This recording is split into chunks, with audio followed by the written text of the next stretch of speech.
Welcome to Blacksville for coverage of the WVSSAC Kickoff Classic. It's a small school contest between a couple of rivals, the Cameron Dragons and the Clay-Battelle Cee-Bees. Good evening and thanks for joining us for coverage of opening night of the West Virginia high school football season. Joe Bricato and Greg Kerr, honored to bring this presentation to you. Greg, we've got a matchup of teams that know each other very well. They're rivals in all sports. They met twice last year. Cameron won the opening game on the opening week at Cameron. Cee-Bees got their revenge in the big semifinal matchup, which allowed the Cee-Bees to advance to the state championship game. Yeah, Clay-Battelle is coming off of the best season in the history of their program. They finished runner-up last year. That's a distinction that Cameron had back in 2024. When you look at these two teams, they were both tightly contested, defensive-minded matchups a year ago, but really it was the Cee-Bees defense that made all the difference in that semifinal win, as you mentioned. On the flip side of that, what an opportunity for Cameron. How many times do you start a season with the team that you were eliminated by the year before? We know that this is a matchup which the Dragons have had circled on their calendar for some time. Cameron won the matchup in the regular season 22-16. The Cee-Bees won the second contest by the final of 24-12, which allowed them to advance to the state championship game. Cameron with a number of guys back from last year's team, of course, in this series. Prior to that semifinal loss, they had won the previous 11 games. So Cameron, with a lot of guys back from that squad, looking to avenge last year's semifinal loss, which prevented the Dragons from advancing to the state championship game for the second year in a row.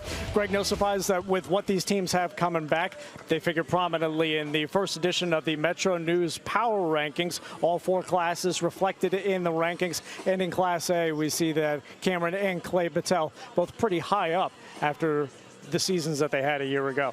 Yeah, and I don't think that's really any surprise. You can see here what the top 10 looks like, and Wheeling Central received all 20 first-place votes, and I think that would be pretty tough to argue against with the dominance that they displayed throughout last year. And Pendleton County, a team that tested the Maroon Knights for the better part of 3 quarters in a Class A semifinal last season, they come in at number 2, followed by the 2 respective teams that we'll see here momentarily, and then a powerhouse program in Wahama, which we become accustomed to playing well into November, followed by the likes of Tucker County, East Hardy, St. Mary's, and that top 10 gets rounded out by Tug Valley and Sherman, which is also coming off one of its better seasons in the history of the program. Clay-Battelle with a very difficult schedule. Cameron, much the same, as they're going to take on 3 of the semifinalists from a year ago. They'll also take on a Tucker County team and an East Harder team that were quarterfinalists from last year.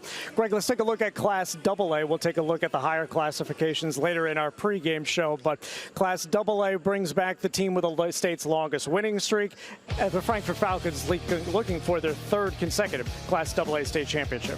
Yeah, and right behind them is Bluefield, and look no further than that Class AA final in 2025. Those 2 teams played an instant classic decided by 1 point, came down to a play here or there, and really, I don't think either of us would be surprised to see those 2 teams clash again in Charleston to end this season.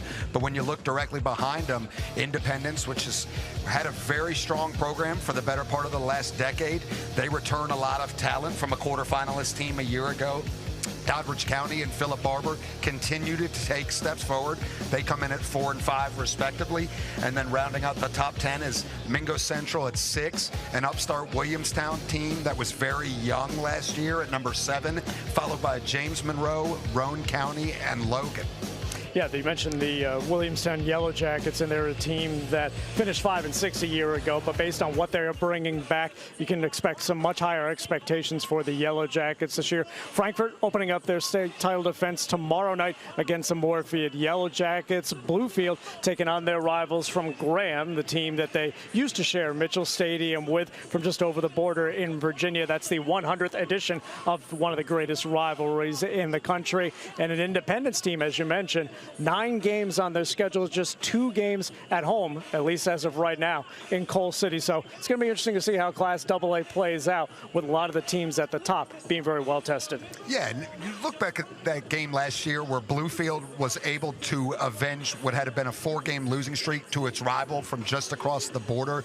And so many times in recent years, the Beavers, largely because of a week 1 loss, were kind of fighting an uphill battle throughout the regular season and having to overcome a little bit of a sluggish August and September. Last year it was the complete opposite. They got a big rivalry win against a program that's a power program, for quite frankly, in Graham, and that really built a lot of confidence in the locker room, and Bluefield kind of ascended and took off from there. And what we know was an outstanding season that just ended a point short of what their ultimate goal was. Looking forward to see how it all plays out. We have Clay-Battelle and Cameron coming your way in just a few minutes. Coming up next, we'll be joined by Chris Wells of the West Virginia Secondary School Activities Commission as Metro News coverage of the WVSSAC kickoff game continues. It's our 23rd anniversary, and to celebrate, we're having a huge anniversary sale all month long on all Toyota trucks and pre-owned vehicles. We've discounted over 100 pre-owned vehicles this month, most of which are local one-owner trades. Great deals on all our Toyota trucks, and with over 90 in stock, now is the time to get yours. From our family to yours, we want to thank you for all the support over 23 years. Dan Cava, Toyota World in Fairmont. Drop the world. On the next State of Minds. I was in liver failure, and I was told I needed to quit drinking or I was going to die, and that was at 36. When he invited me to church, all the hair on my arms, my chest, my back, it all stood up. You're taught to love, you're taught to forgive, and there's a reason for that. It lets you be healthy and lets you move forward with a vision for your life that's not defined by what happened to you. You might think occupational therapy is something to do with getting you back to work, but it's actually so much more than that. We give people back their independence. We break down their daily life. What's meaningful to you? What do you feel has been taken? And what can we do to help make you feel more independent? When a patient tells me that they did this one thing that they weren't able to do, knowing that you gave them the tools to succeed is really rewarding. Style should feel as good as it looks. That's why Tony the Tailor is proud to feature Johnny O, the perfect blend of classic style and laid-back comfort. Whether you're at the tailgate, on the golf course, at the office, or out for the weekend, Johnny O delivers effortless style for every occasion. Discover the latest Johnny O collection today and our new selections of WVU and Marshall logoed apparel at Tony the Tailor, downtown Charleston, or online at bestmastertailor.com. Welcome back to Blacksville. Metro News coverage of the WVSSAC Kickoff Classic. Cameron and Clay-Battelle Nears, and we are joined by the Assistant Executive Director of the West Virginia Secondary School Activities Commission, Chris Wells. Chris, thanks for taking the time. I know that everybody in your office has to be excited about the start of the season. It's a year-round operation that you have, but it's got to be fun for you and those in your office to get out here and see the games again. That's right. Yeah, it's been a lot of work over the off season, and now we're excited to get things started for 2026. Football. 3rd year in a row will be at University of Charleston Stadium to crown the state champions. How do you assess the job that the city of Charleston has done in the first 2 years? The city of Charleston has stepped up in big ways after being in Wheeling for so long. They've done everything we've asked, and they've done a great job. Yep. I know there's only a couple of new rules changes when it comes to football from the National Federation. What are some of the ones that we'll see the most? Yeah, there was only 2 rule changes. That was they could wear a play card on their belt instead of on their arm or wrist.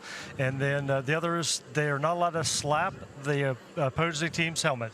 So there used to be a defensive rule only, but now the offense can't slap the opposing team's helmet. Yep. In terms of participation, and obviously we have a couple of small schools here in this game, but 2 tradition-rich programs that have been able to field pretty good-sized rosters. How is the overall sport of football in terms of player participation throughout the state? Honestly, the player participation has dropped a little bit, but overall competition has been great and steady. Okay. What are you most looking forward to now as we see not only football, but all sports get going? And we've got a couple of great events in September with a couple of single-day championships. Yeah, we've got a big matchup next week with Bridgeport and Martinsburg at Bridgeport. So we're looking forward to that next week. All right. Chris Wells, the Assistant Executive Director of the West Virginia Secondary School Activities Commission. Chris, thank you for your time. Enjoy the game. Thanks for having me. More coverage of Clay-Battelle and Cameron coming up next.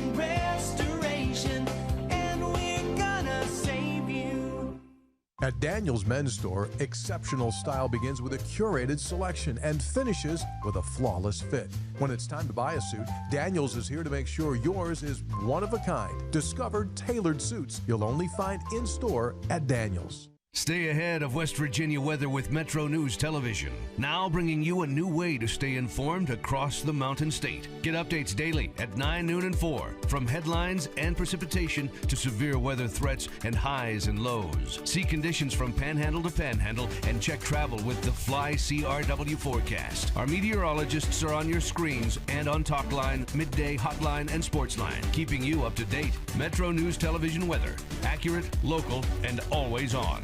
Need a truck that's ready for work, weekends, and everything in between? Right now at Dan Cava GMC, get up to $10,000 off select new GMC Sierra 1500s, or save up to $4,000 off all new GMC Canyon Elevations, offering bold styles, advanced technology, and everyday practicality.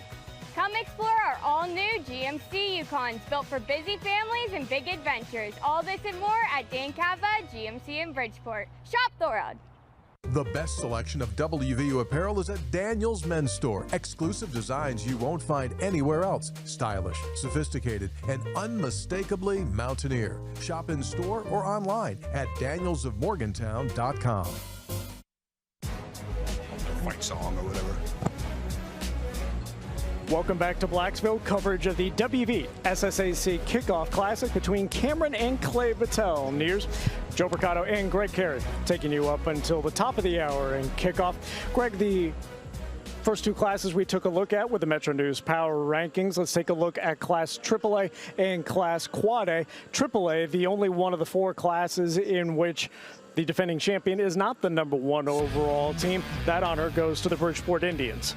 And that honor probably does not work wonders for the masses in Mercer County. But we will start with Bridgeport at #1, and we know that they had an outstanding season that, quite frankly, ended a few weeks shorter than a lot of people anticipated last year.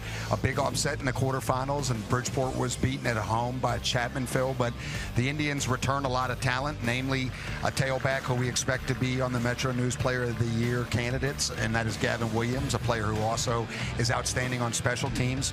Directly behind Bridgeport is the defending state champion Princeton Tigers. A lot to replace from an outstanding 2025 team, namely Brad Mosser, the reigning Kennedy Award winner and Metro News Player of the Year.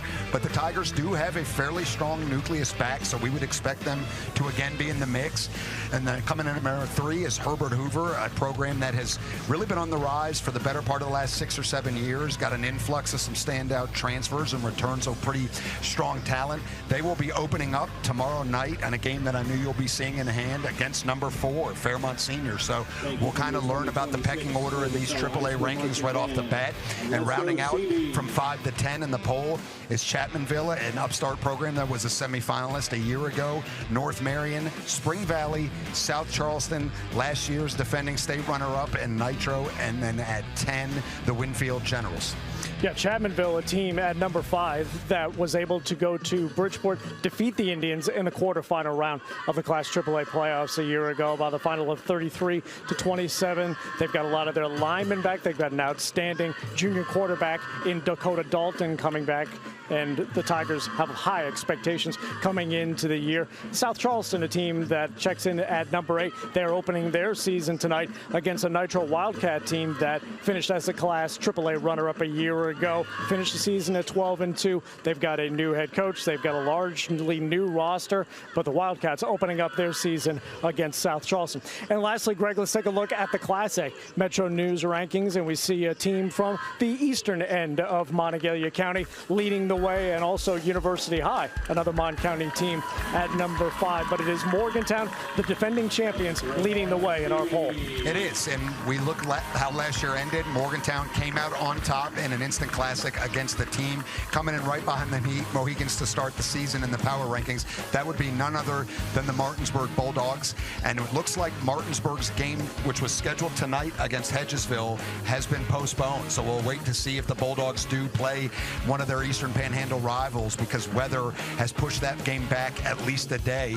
Coming in at number 3 is Huntington, followed by George Washington and University. The Hawks are coming in off of one of their most successful seasons in recent memory, a season in which they advanced to the state semifinal round.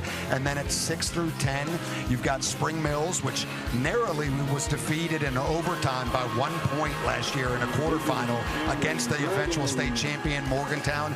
At 7, you've got Jefferson, which is coming off an outstanding season in which it qualified for the semifinal round. And then 8 through 10, we've got Wheeling Park, Musselman, and Woodrow Wilson. And you're going to get to see the Spring Mills Jefferson game tomorrow night, so looking forward to seeing that one. Morgantown will open up their title defense, taking on the Big Reds of Parkersburg as they make the trip to the Ohio River. Greg, we got about a minute and a half left in our pregame show. Your initial thoughts on this game? Clay-Battelle and Cameron, two teams that mirror each other pretty similarly in their styles of play. Clay-Battelle's biggest challenge has been to find a number of new linemen. How do you see this game playing out? Yeah, I think it's going to be competitive, just as last year's 2 matchups were. We know that these 2 teams split those matchups. Clay-Battelle ultimately ended, as you alluded to, a lengthy losing streak in this series to break through and reach the state title game. But I would expect at this stage of the season in particular, defenses are generally a little bit ahead of offenses, so I think points could be at a premium. I think it'll be very important for both teams to capitalize on what I expect to be fairly minimal red zone opportunities. And then obviously you're going to deal with your fair share of mistakes in week 1, and especially in a rivalry game between 2 successful programs. You're going to have some jitters. You're going to have some issues with maybe some alignment and getting plays in on time. So it's going to be important for the winning team in this battle to minimize mistakes and play through some of those mistakes instead of dwelling on them. We're looking forward to seeing Cameron and Clay-Battelle open up the season. It is one of 7 scheduled games statewide on the opening night of the high school football season in the state of West Virginia, and we're excited to bring it to you. Both of these teams getting to the runner-up stage over the last 2 years in Class A. They're looking to take the next step this year as we look forward to seeing Cameron and Clay-Battelle open up the Class A football season. We're going to pass the mic to Brad Howe and Travis Jones upstairs in the booth, and it's our pleasure to bring this one to you. Cameron and Clay-Battelle in the WV SSAC Kickoff Classic, and it's coming up next. You own a boat because you love spending time on the water. Choose the outboard that allows you to make the most of it. Honda Marine's legendary reliability, ease of maintenance, and powerful performance keep you going strong. And they're all backed by the peace of mind protection of the industry's best limited warranty. Visit your Honda Marine dealer today and find out why it's more than an engine. It's your time on the water.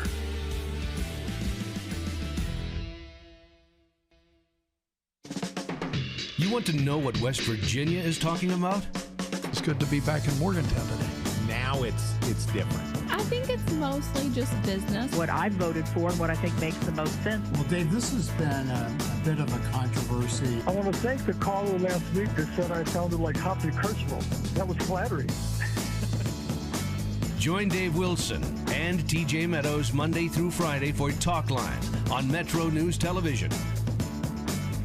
Leading the efforts to build a stronger West Virginia, the High Technology Foundation has a proven plan to strengthen and diversify our state's economy. The I-79 Technology Park's high-capacity infrastructure continues to attract advanced federal operations that are driving economic growth. This keeps our young, educated residents in the state and brings West Virginians home. The High Technology Foundation, building a stronger West Virginia.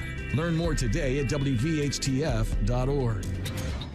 This week on the Metro News Television Game of the Week, powered by GoMart. The Grafton Bearcats travel to Philip Barber for the Week 1 matchup. Join us Friday, August 28th at 7 p.m. for complete live coverage from George Breyer Field. Watch live on Metro News Television, YouTube, and Facebook. Bearcats versus Colts. Friday, August 28th at 7 p.m. The Metro News Television Game of the Week, powered by GoMart.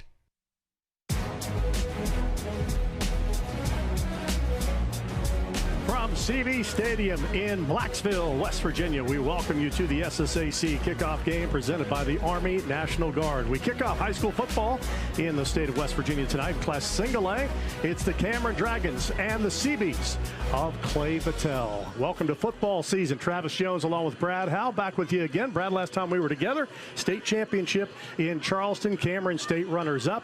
They faced this Cee-Bee team from Clay-Battelle twice during the regular season last year. Yeah, two really good games, including the second game, as you mentioned, in the state semifinals where Clay-Battelle got its revenge. They were outstanding on the ground, and that Clay-Battelle defense showed up, limiting Cameron to just 12 points in that game and really shut down that effective Cameron run game.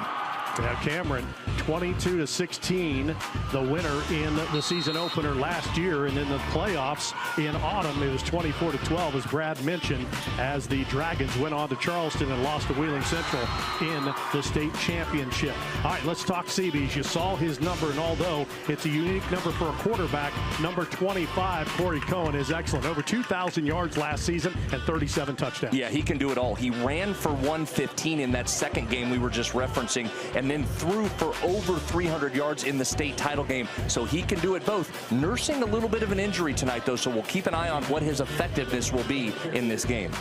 Meanwhile, the Cameron Dragons breaking in a brand new quarterback tonight in Sawyer Reed, but they're really going to lean on Marshall Holland, their tailback senior.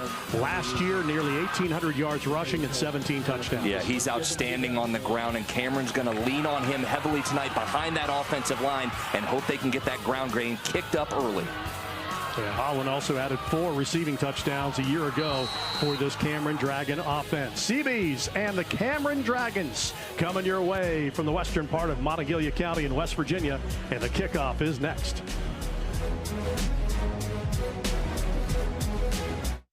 Looking for a path to success in service? The West Virginia Army National Guard offers unmatched opportunities. Earn your degree with up to 100% tuition assistance while gaining invaluable leadership skills.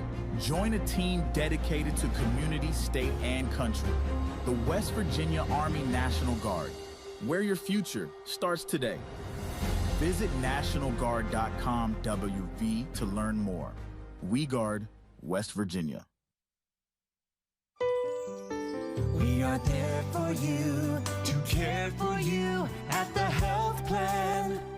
We are here for you. It's good to have options for your family or employees. Rooted in your community since 1979, the health plan is your trusted partner. Get flexible coverage, exceptional support, and competitive rates. The health plan, we are here for you. Ready? It doesn't matter if you're playing hard or working hard. Your workout only works out if you recover right. Recover. Chocolate milk helps you recover for what comes next. It's delicious and contains the right mix of protein and carbs to help refuel exhausted muscles. Ready? Recover. Repeat. Chocolate milk, the official beverage of high school sports, is brought to you by the American Dairy Association Mideast. Well, you know, at the Thrasher Group, we built a firm that reflects the character of the Appalachian region. Resilient and resourceful. We have a strong, adaptable team of professionals who understand what it takes to get things done here. It's not just about the technical work, but it's the relationships, the funding strategies, and the problem solving. We live here, we work here, and we care about seeing this region thrive. And that's what drives everything we do at the Thrasher Group. Set for kickoff at Clay-Battelle and Cameron. We're joined by Clay-Battelle head coach Aaron LePeau. Aaron, what was the last message to the guys before you left the locker room? I just kind of regurgitated the message on my shirt. So we're building a program here. It's bigger than each individual here. You saw that with all the little kids on the field when we ran out. And then just stay together and fight. Just fight for every inch, fight every play. And then at the end of the day, good Lord willing, the win will take care of itself. As first games go, what's the biggest concern of a head coach going into the opener? Just kids' nerves, and like they know what to do, but then they're kids and their minds go blank here and there. So hopefully we can get through those jitters pretty quick and just settle in and just trust our training. Thanks for the time, Aaron. Good luck. Thank you.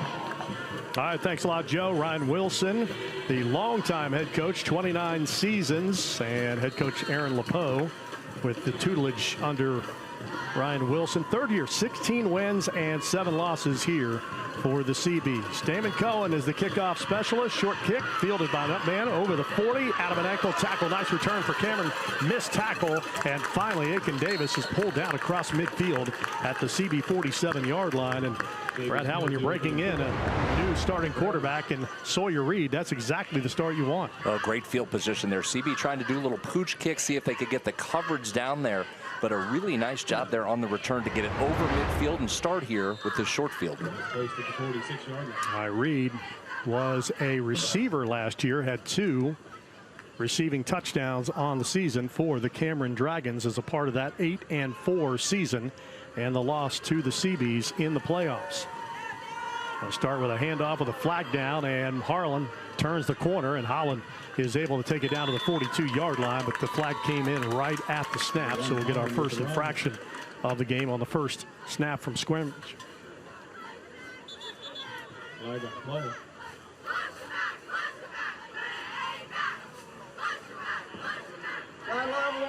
Clay-Battelle, that's us first. All right, time now for our Thrasher 3 keys to the game, Brad. Well, first and foremost, number 1 is what we just heard Coach LePeau talk about. Both teams need to handle the moment. This isn't only the season opener, but you've got us here. The circus has come to town with the cameras and the TV, and the nerves are going to be high. You've got to control that. Number 2, we just saw it. Limit mistakes. That's hard to do in the first game. Whichever team does it better probably wins. And number 3, both teams have to control the run. You're going to see both hammer away on the ground. Which team does a better job of limiting the ground attack, that's who will win it tonight. Holland back-to-back carries. Cohen made the tackle short of the line to gain. About a yard to go for the Cameron Dragons. Their head coach, Tim Brown, what a great job he's done. Took over in 2019, 41 wins and 11 losses since taking over the Cameron program. And we'll see his grandson on offense, Thalen Brown. And Travis, these are the situations both defenses want to stay out of. Third and short right here. Obviously, the entire playbook is open. Holland straight ahead is available to you, but you can also take a shot downfield, knowing it sets up a short 4th down if it doesn't convert. Third down on a long yard, and a drop snap picked up by Reed. He's in trouble, and he's going to be dropped by Caleb Snodgrass in the backfield back at the 42-yard line. So the snap back from Anthony Blanco was dropped by Sawyer Reed, and it's a loss of 5 on the play, and Cameron looks like they'll a punt here on 4th down. Yeah, that's a tough break there for that Cameron offense, as we just talked about. They were in great position with just a little over a yard to go. Now they're going to have to punt it. That drive goes nowhere, even though it starts in Clay-Battelle territory. All right, Cee-Bees get somebody back late. That's Cody Clovis at the 46-yard line, waiting the long snap. And the kick is away by Thalen Brown, and the ball will scoot out of bounds at the 18-yard line. That's where Clay-Battelle will take over. 9:52 remaining in the opening quarter. Just underway here on a gorgeous night. We had some weather in the eastern panhandle of West Virginia tonight. Martinsburg and Hedgesville postponed due to some flash flooding. And boy, has that been the story of the summer in West Virginia. Just a very wet summer, and unfortunately, pretty much every portion of the state has been touched by some type of flooding this year. All right, there's Cohen's numbers. Over 1,200 yards, 22 touchdowns, 10 interceptions on the season a year ago. Caleb Hall is the featured back, 1,347 yards rushing last season and 10 touchdowns. And Hall will get the carry and nowhere to go. He'll be dropped at the 17-yard line, and that's something to watch early, Brad. Offensive line for Clay-Battelle completely rebuilt from a year ago. Yeah, totally rebuilt up front, and that's what Coach LePeau's biggest concern was. They were so effective up front last year in getting a push and then allowing those talented skill guys to go to work. That's going to be the key for this team tonight with those inexperienced guys up front. Are they able to move the line of scrimmage and find some running lanes? Freshman and a sophomore at the tackles. They got a senior and a junior at the guards. And Aiden Shipman is the junior center. No gain on first down. Second down and 18. Double wing to the right. Quarterback keeps it. And Cohen runs forward. Ball knocked free, but it's saved by Clay-Battelle. Falling on the football is Cody Clovis.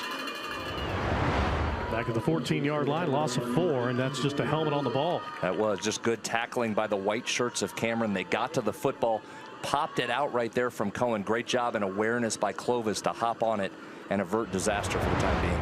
Anthony Blanco and Hayden Boner able to get their helmet on the ball. And the Cee-Bees have net -5 yards on the first 2 snaps. 3rd and 14, and a passing down here for Corey Cohen. Clovis is their leading receiver from a year ago, 331 yards.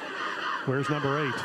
Cohen rolls out, tries to dump it into the flat intended for Hall, and it is broken up and knocked down on the play by Brown. Yeah, really good defensive stand by the Dragons right there to pin Clay-Battelle back in its own territory. Should come out of this with excellent field position.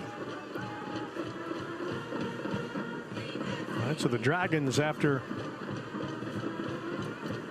picking up 9 yards on their first 2 plays and then being forced to punt, stand to get the ball back here in great field position as Clovis is the punter, standing back at his own 3-yard line. Single safety deep is Sawyer Reed.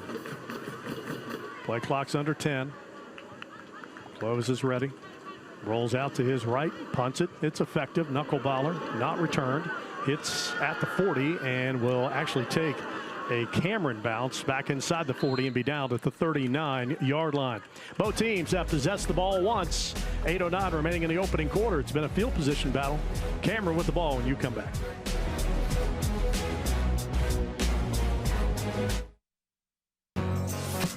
Chicken and waffles, a cozy combination. Chick-fil-A's got chicken and waffles. Sweet and savory together in a brand new way. Whoa, it doesn't matter what the clock may say. It tastes like chillin' in your favorite PJ. It's chicken and waffles, and you can get it all day. Chicken and waffles, right now at Chick-fil-A. Football season is here, and Gomart has your gold and blue playbook all August long. Follow our weekly plays for your shot at the ultimate WVU fan experience. Plus, Gomart Rewards members are in the end zone with triple points every Tuesday. Not suited up yet? Sign up now to start scoring. Don't get caught off sides. Get your entry in before we call the final whistle.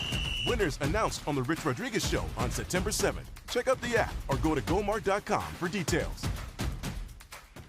Whether you just graduated high school, are finishing up something you started, or starting up something you intend to finish, Concord University in Athens, West Virginia is your next step. At Concord, classes are small, professors are accessible, and programs are built around career opportunities in fields like healthcare, business, education, science, the arts, and public service. It's affordable, it's personal, and it's designed to move you forward. You'll see it in the classroom, you'll see it at homecoming, and you'll definitely see it at graduation. Concord University. Come to learn, go to serve. Well, Brad, we got a top matchup here, top 5 matchup, top 4 in the MetroNews Class Single A Power Poll. Of course, the defending state champions Wheeling Central sitting at up top. They'll kick off their season tomorrow night. Clay-Battelle, number 3, Cameron, number 4 in the preseason poll. All right, Dragons, second possession. Running out of that power pistol. Reed fakes to the left, comes right, and finds some running room. He'll dive after an ankle tackle down to the 33-yard line. Griffin Miller went low to trip him up. Gain of 6 on the play. Yeah, a little misdirection, but watch as he turns back. Great blocking up front, allowing Reed to squirt through there and set up a 2nd and short. And that's what we talked about, Travis. It looks just from a size perspective. Cameron comes in offensive line with some pretty good bulk up front. How well will they be able to clear some gaps here to run? There was a good one right there on that first hole. 4 juniors, 1 senior up front for Cameron. Anthony Hall, the right guard, the lone senior. 2nd down and 4. And a give to Holland. This time the hole closes quickly, and Holland's going to muscle his way down to the 32-yard line for a gain of a yard. And that will be it. Good job by the mini fridge there. His nickname, T.J. Barr, number 52. The defensive tackle was able to seal the gap. Early front runner for nickname of the season. He's out of the gates early, mini fridge. This Clay-Battelle defense, I know it's remade this year, but man, they were really good in that state semifinal game last year, holding Cameron to just 48 yards rushing, and that was the difference in the game. 3rd down and 3. Got to get to the 29-yard line for the Dragons. First throw for Reed. He's flushed, throws against his body, and a diving attempt skips at the 25-yard line, intended for Brown. It's incomplete. Credit Dominic Satachi there for Clay-Battelle. He came through that line, shot through, wasn't picked up, caused a lot of pressure and obscured the vision there of Reed, causing the incomplete pass. All right, 4th and 4, no punt here. Bring up a 4th down and 3 to go for the Dragons. Opening night of high school football across West Virginia. Got a handful of games. We'll keep you posted on the scores. South Charleston's jumped in front of Nitro. The quad A, single A, I'm sorry, triple A, I'll get it right. There's only 4 classes. I'll hit it eventually. The triple A runner-up last year, 6:45 to play in the first. It's 7-0. Handoff, and Holland, running room, 1st down yardage and more. Finally corralled at the 24-yard line for a gain on the play of 8, and a stick mover for the Dragons' first initial 1st down of the game. Yeah, good blocking up front. Clay-Battelle gets a little bit of a push here up front, but just enough of a crease for Holland to get through. The little shake, and then he carries the pile for a 1st down. Dragons moving. Yeah, you like Holland. Low to the ground, good vision. Got a great year last year, 1,700 yards, 17 touchdowns, accounted for another 4 through the air. 1st and 10 Dragons. They've really controlled here in this opening quarter, trying to get points for the first time at the 24 of Clay-Battelle.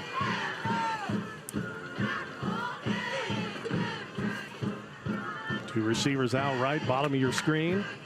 And here's a handoff to the wing, and that's Brown. He breaks free inside the 10, toppled down at the 7-yard line. So a handoff to Holland, then the wing around to Brown, and the grandson of the head coach takes the ball down to a 1st and goal at the 7. Just great blocking. Hat on a hat there for Cameron. It cleared that space, and then Griffin Miller out front leading Brown. Excellent design play, great execution by the guys up front for the Dragons. Yeah, biggest offensive play of this young football game is chalked up by Talon Brown. 17 yards, 1st and goal, ball to 7. Sawyer Reed surveying the defense, ready for the shotgun snap. It's back, rides the tailback, pulls it, goal line, end zone, touchdown for Sawyer Reed on the option read.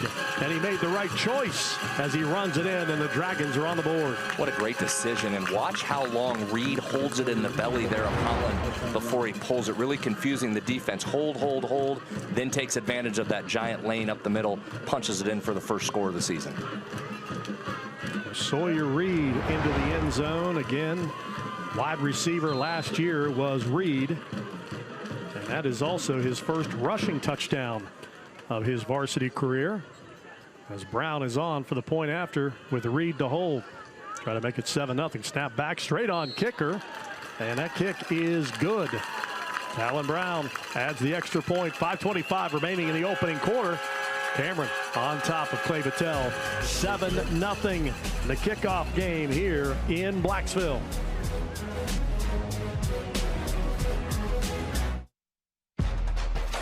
To the championship athletes, we say, good luck. Go get 'em. Fight hard. Never give up. You've got this.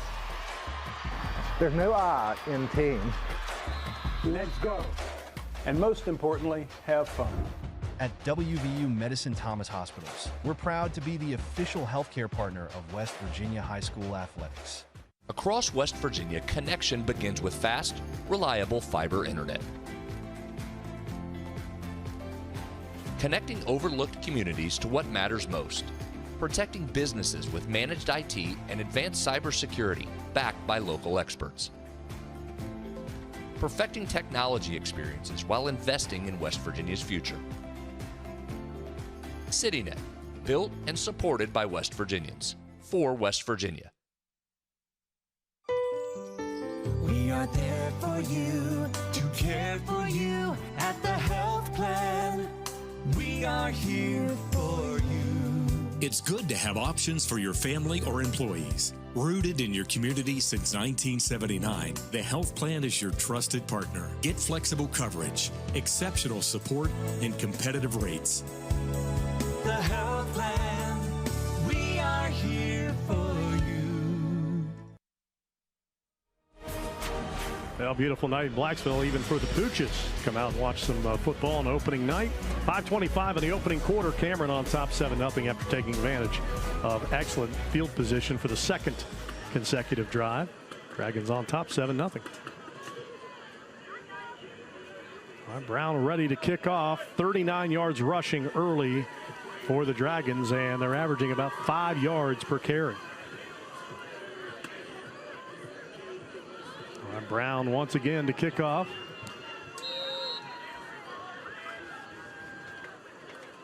Got Cohen and Bragg deep to receive for Clay-Battelle.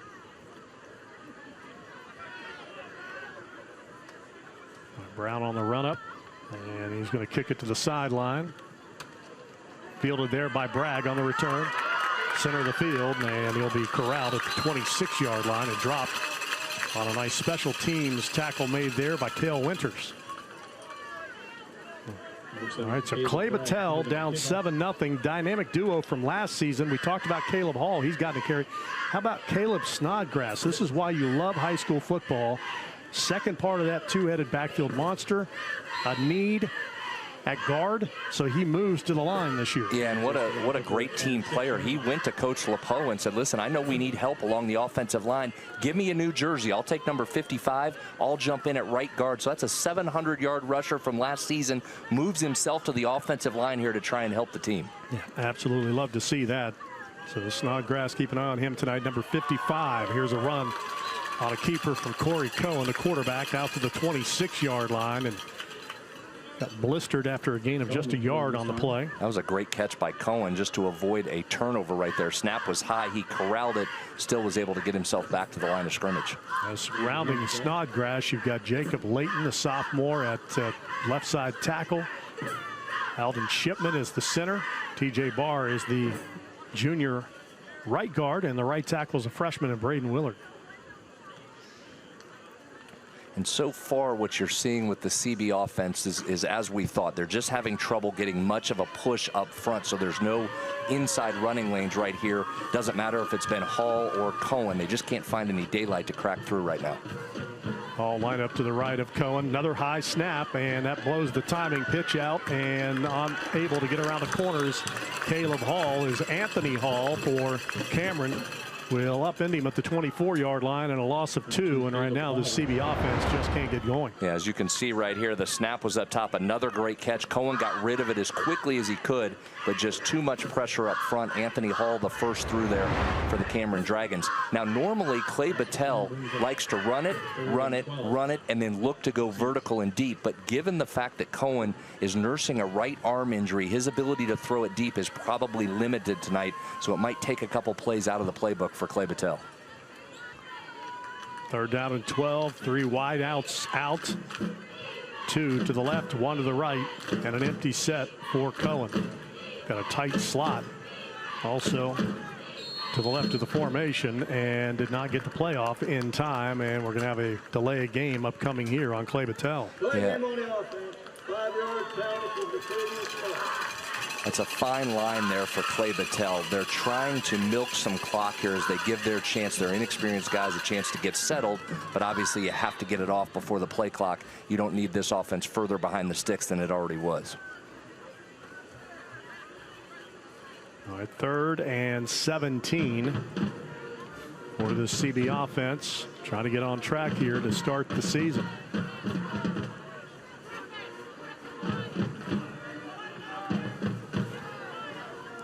And that's going to be encroachment. Cale Winters tried to time up the snap, and he's going to give 5 yards right back to Clay-Battelle. Yeah, you like the aggressiveness. But given the hole you had the Cee-Bees in right there, you don't need to hop off sides. Yep, and again, high school football. The minute you come into the neutral zone, automatic flag. You don't have to make contact. And listen, you get it. These guys have been waiting a long time to get out here and hit somebody in a different colored jersey. So I understand the excitement, especially from the defense, to try and jump the snap count. All right, 3rd down and 12. Play clock's down to 7 as the Cee-Bees break out of the huddle. So they're going to have to hurry again. And instead, Aaron LePeau, the Clay-Battelle head coach, will take the timeout. 3:34 remaining in the opening quarter. 7-0 our score. And we welcome in once again the 3rd man on our telecast tonight, Joe Mercado.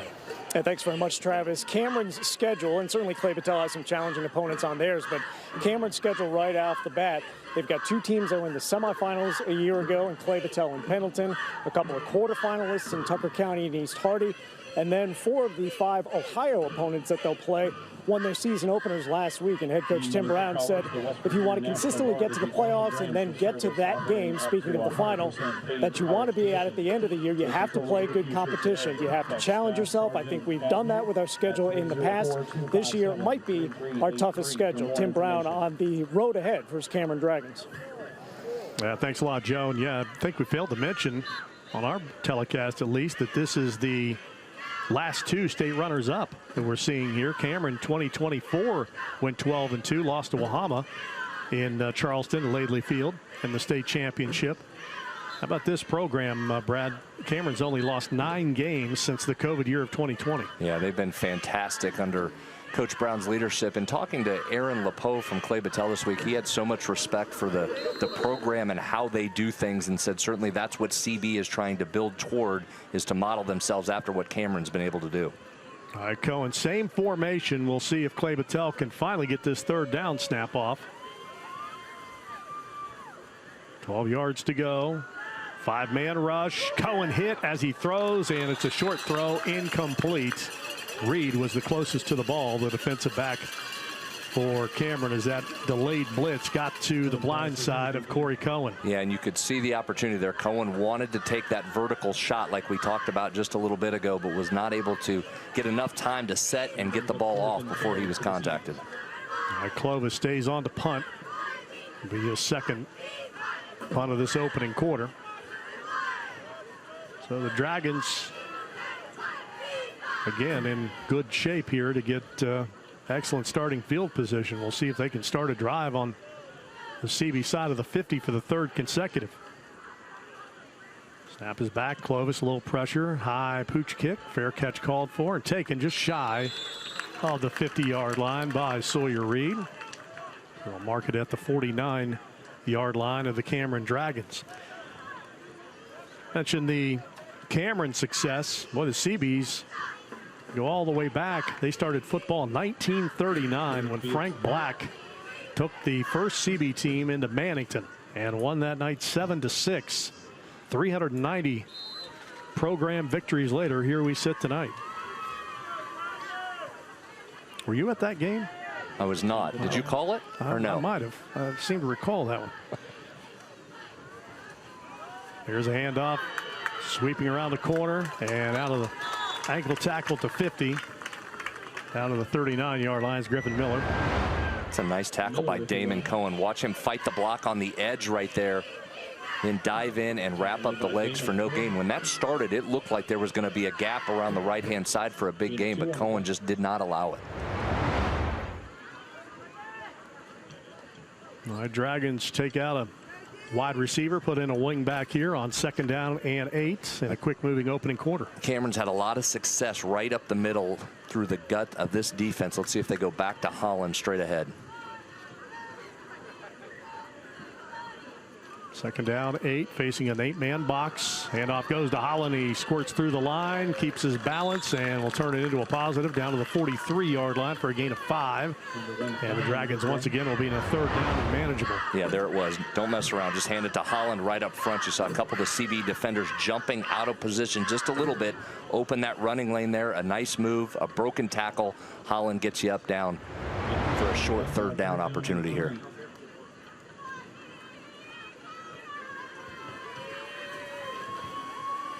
Cameron scored on a Sawyer Reed quarterback keeper on their last drive, leading this game 7-0. Cee-Bees still looking for their first down of the game. So third down and medium here. Might be 2 downs. Reed going to keep it, and he's going to try to backpedal his way towards the lead stick. Going to be just short, about less than a yard, half a yard we'll call it. Fourth down. And there's that attack to the middle of the defense again. You see the push from Cameron, the lead blocker in Holland right up front, and Reed is close. You can see him right there. Look over to the left. He was looking at the sticks to see if he was close. He was, but didn't just quite cross over the 40 for the first down. Fourth down and inches. Not a far drive from Cameron here at Clay-Battelle, coming from Marshall County in the northern panhandle of the state. What's the probability Holland gets a carry here? 99.9? I would say. No. No, going to cross you up and in trouble in the backfield, and a great job breaking a tackle is Brown, and he wiggles to the 39-yard line, and he had to get about 4.5 to 5 yards to get a half a yard. Watch Dominic Sakachi right here. Has him wrapped up, but he was a little bit too high. What do coaches always tell you? You got to hit low. Sakachi breaks through, gets his hands on Brown, can't bring him down. Great individual effort there by 18 to break through, continue on, and get that first down and keep the drive alive. Yeah, no doubt. Big opportunity right there for a momentum swing for the Cee-Bees of Clay-Battelle. Under a minute to play in the opening quarter. Cameron has control thus far. Maverick Lilly flanks out to the bottom of your screen, a part of trips to that wide side. Reed looking for his first completion of his career. Throws high, pass intercepted, picked off at the 30-yard line, on the return out to the 37-yard line, and a pick on a high throw for the Cee-Bees. Damon Cohen. Scratch that. Corey Clovis. Yeah, you're right, Travis. A great job right there by Clovis to just jump the route on Talon Brown, grabs the pick, and then he knows what to do with it. And I tell you what, if Brown doesn't make a hustle play there and get him on the ground, you would have seen some elite speed from Clovis. If he would have got that to the sideline, Travis, there was nobody deep. Might have been a pick 6. Instead, it stops the drive. Great stand by the Cee-Bees defense. 23 seconds remaining in the opening quarter. Chance here for Clay-Battelle to seize momentum, down 7-0.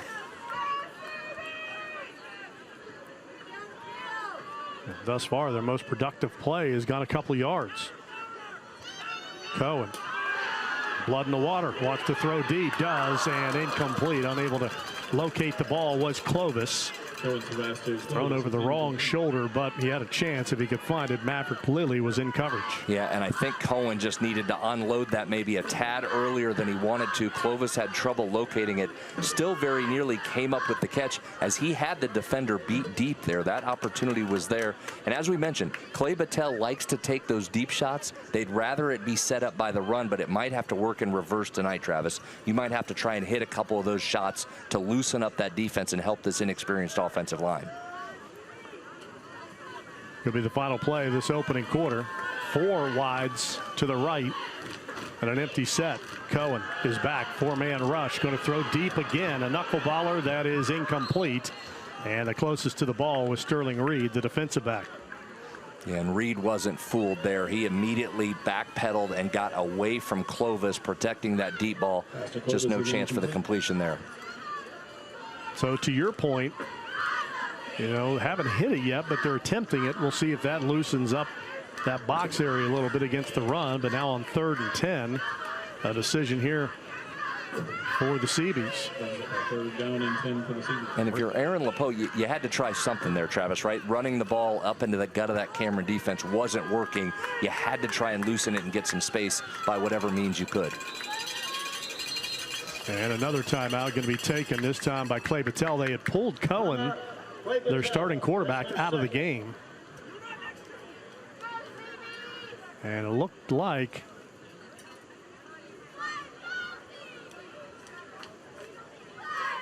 They were also attempting to make a change along the offensive line right there, and the backup offensive lineman, a little bit of trouble getting in there in time. All right, 3rd down and 10 when play resumes. 11.7 remaining in the opening quarter. 7-0 is the Cameron Dragon lead. Cameron's possessed the ball 3 times. Punt, touchdown, interception thus far. Clay-Battelle on their 3rd possession of the night, trying to avoid their 3rd straight punt.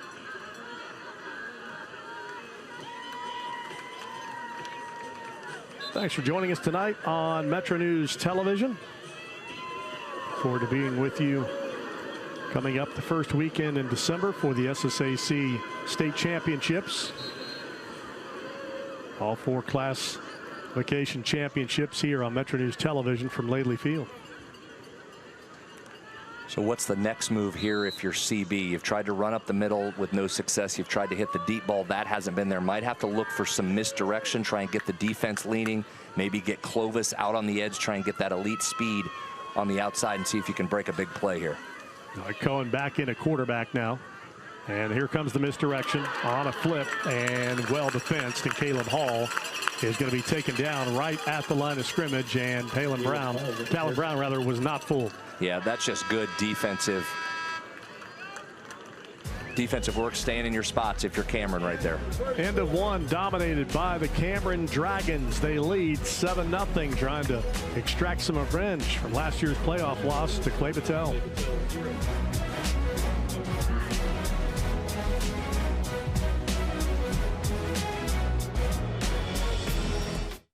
You may remember the homework. You may remember the games. You may remember the late nights. But the people, they're the part you'll never forget. The professor who pushes you to go further. The staff member who always has your back. The friend who turns a random Tuesday into a memory. The team that makes you want to never miss a game. At Glenville State, there are people who will challenge you and give you room to become who you're meant to be. Glenville State University. Find your people, find your purpose. What we do here is more than just a job. We make a lasting impact every day. The architecture, engineering, and field services professionals at Thrasher are providing the know-how to make projects successful. Whether you're just starting out or looking to advance, you'll find career paths that align with your goals and a company that's committed to your growth. At Thrasher, it's more than just another day on the job. It's the foundation for a better tomorrow.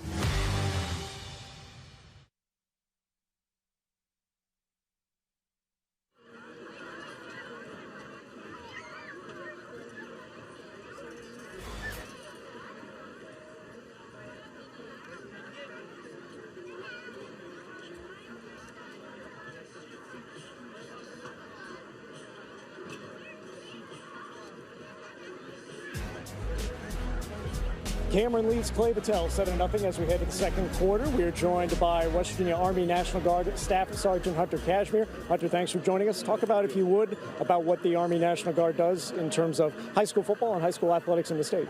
So, honestly, over the last 3 years, we started this Gridiron Series where every Friday night we have 6 sets of jerseys that teams can wear throughout the state. The camo jerseys, everyone's very familiar with them.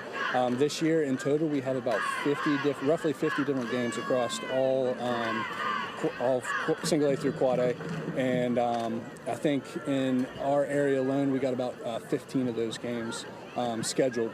And in terms of wearing them and everything, it starts in the summertime. We have boot camps that we have throughout the summer. We did 19 different boot camps this year for the football teams. Clay-Battelle didn't get to do theirs this year, but we do them in the areas, and then there was one down south. That's where it starts for the student athletes. It's just, hey, giving something to them so they can get an idea of kind of what we do in a day in, day out. And then we reward those teams by giving them the jerseys they can wear on Friday night. And that's pretty much what it's come down to. And it's really built a relationship with the sports and athletics. I grew up playing sports, and ever since joining the military, it's been like hand in hand when it came from playing football and everything to the military. There's a lot of coincides when it comes to the team camaraderie and things like that, and that's what I really enjoy about it. Hunter, we very much appreciate your time. Enjoy the rest of the game. Hey, thank you. All right, thanks a lot, Joe. Thanks to the Army National Guard once again for being our presenting sponsor tonight on the SSAC kickoff game. Well, golden opportunity there for Clay-Battelle. Not close enough to Reed on the muff punt. He was able to fall back on it. Yeah, Sawyer Reed had it slip right through his hands, and Clay-Battelle defender's been a step or two closer. They would have had the ball in great field position. Instead, Reed falls on it, gives Cameron first down in their own territory. All right, right back to Holland on first down, picks up 5 yards. Clay-Battelle negative 6 yards of total offense so far in this game. Dragons lead 7-0. 11-10 rolling clock here in quarter number 2.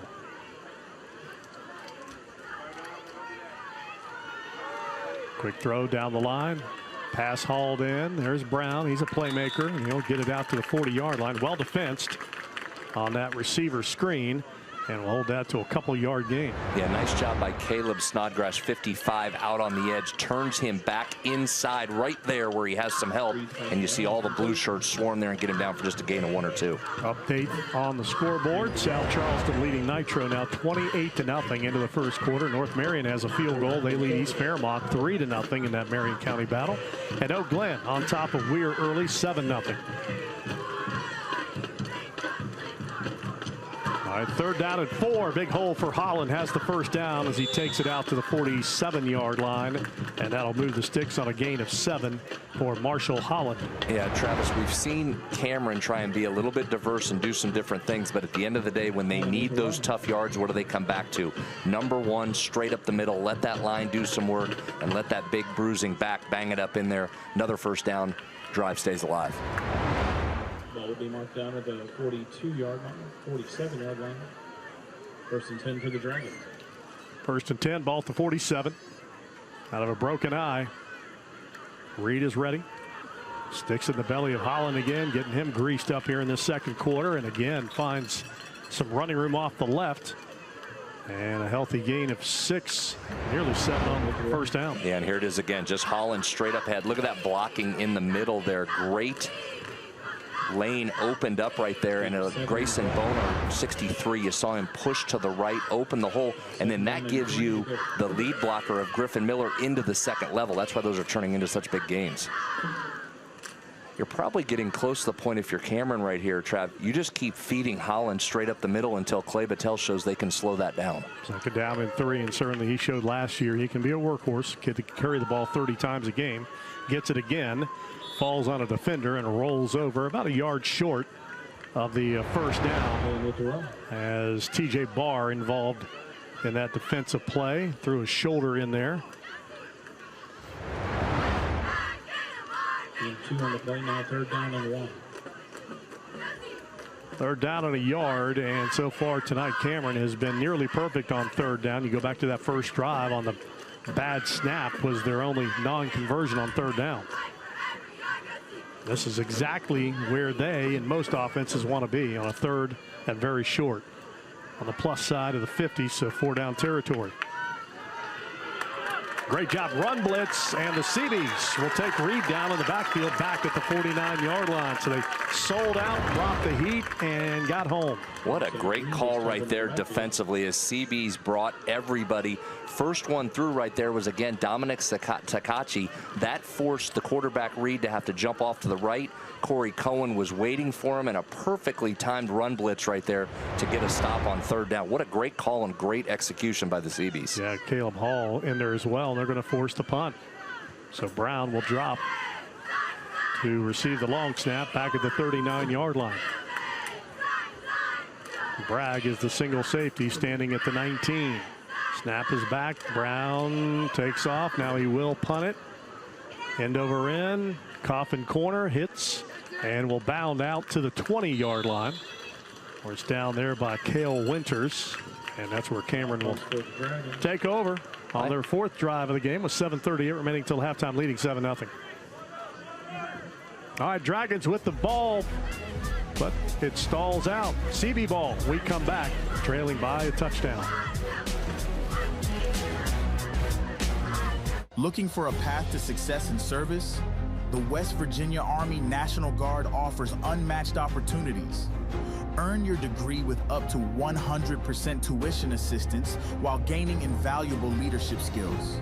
Join a team dedicated to community, state, and country. The West Virginia Army National Guard, where your future starts today. Visit NationalGuard.com WV to learn more. We guard West Virginia. The best thing about West Virginia is hope. The commitment we're making is $2.2 billion in the state of West Virginia. It's creating opportunities for the next generation to have career-sustaining jobs. We're creating career paths and jobs. Everybody's talking about it. Hope Gas is doing it. This gives opportunities for underprivileged communities to have new jobs, to have new opportunities, and it just gives people hope. Learn more at wvisforhope.com.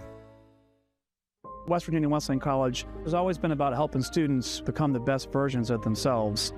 The sense of community here is real and palpable. You're not going to get lost at a college that's filled with faculty who are here for one reason. That reason is to teach people, because they're not a number here, they're a person here. At West Virginia Wesleyan College, here you can achieve whatever your dreams are. This is a place that's accessible, affordable, but the people are what have always made this college so amazing. Cameron leads 7-0. Clay-Battelle with the ball back at their own 21-yard line. 7:38 remaining until halftime. And Clay-Battelle just looking, maybe just one play to break them loose and get their offense going. So far, Corey Cohen, the quarterback, 0 of 4, their leading rusher. Coming into the game, Caleb Hall's also been bottled up. 3 carries, -2 yards thus far. He'll get positive yardage here out to the 25-yard line on that first down carry for Caleb Hall. Yeah, and the Cee-Bees trying to work a little bit on the edge right there, see if they can find some daylight. Not a ton, but more than they've seen. So a gain of 3 there as Hall squirts through and picks up a couple on first down. And breaking in a brand new offensive front. All 5 up front. New starters. All right, second down. We'll call it 6 from the 25-yard line. There's a direct snap back, and that's a nice run over the 30 out to the 33-yard line.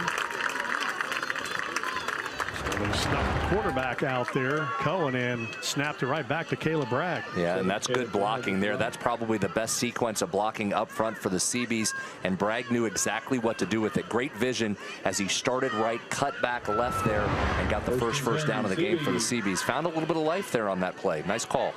Yeah, that was the formation on the last drive where they had to take the timeout, and Cameron saw it and adjusted. There's a little wildcat there with Caleb Bragg, the senior slot.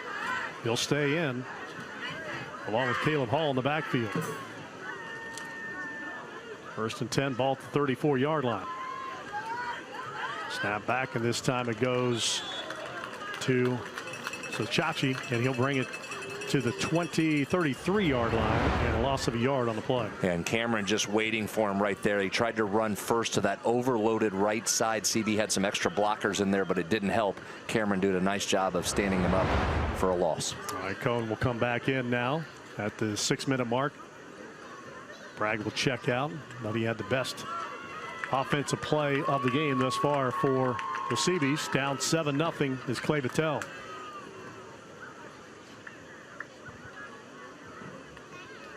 Cohen shotgun with Caleb Hall lined up to his right. Another high snap, and that quarterback counter.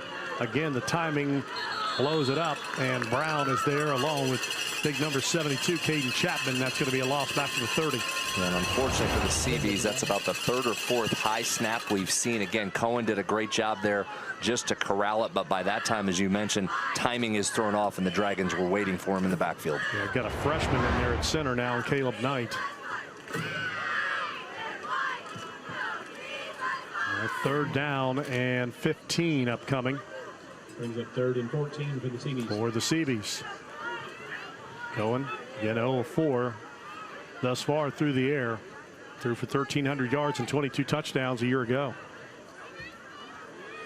Cohen spins the ball, takes the snap. He is hit as he throws, overthrown, incomplete in the flat, and again just does not have time to let anything develop.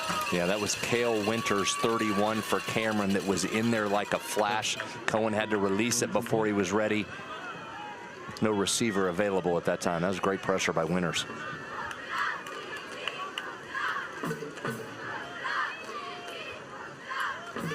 All right, so punt time once again for Cody Clovis. This will be his 4th punt of this game. 27-yard average, long of 30 thus far, standing back at the 20-yard line. And Travis, he's got some good hang time on these punts, which have allowed for not much of a return. Look out here. Yep, pressure was Brown. He's trying to get it off. He's going to have to tuck it and run out to the 31-yard line, and a turnover on downs. It was Talon Brown that shot through there that forced Clovis to have to pull it down here before he can unload the punch. You see right here, Clovis back, and watch off that left side. Brown just comes flying through there, and it was a smart decision to pull it. That was going to get blocked if he didn't. Just wasn't able to then get the punt off. Yeah, Clovis not in the natural position for a punter. It's almost not a quick kick, but a shorter long snap there. And that extra yard or so certainly hurt Clay-Battelle there, as that goes as essentially a turnover at the 31-yard line. Yeah, and then obviously the right-footed Clovis running left had a tough time getting his body squared to even get any kind of kick off. Gives the Dragons great field position here to start this drive. Yeah, they've dominated, but only up 7-0. Here's that handoff to the wing again, and Brown breaks free inside the 25, and he'll take it down to the 18-yard line for a gain of 12. Yeah, watch this ball handling on the inside. They hand it to Holland first inside, and then give it back to Brown coming the other way. Look at the white shirts blocking. He squirts through there and into the 2nd and 3rd level pretty easily. Our first cramp of the night. So they're going to go and work on Caleb Halls. He is down at the 19-yard line. We'll step out 7-0. Dragons looking for more. 4:33 to play until halftime.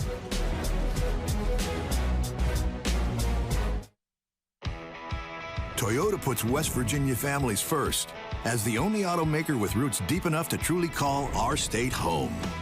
We make much more than engines and transmissions. We build careers that help our communities thrive. There is unique pride in things built by neighbors for neighbors.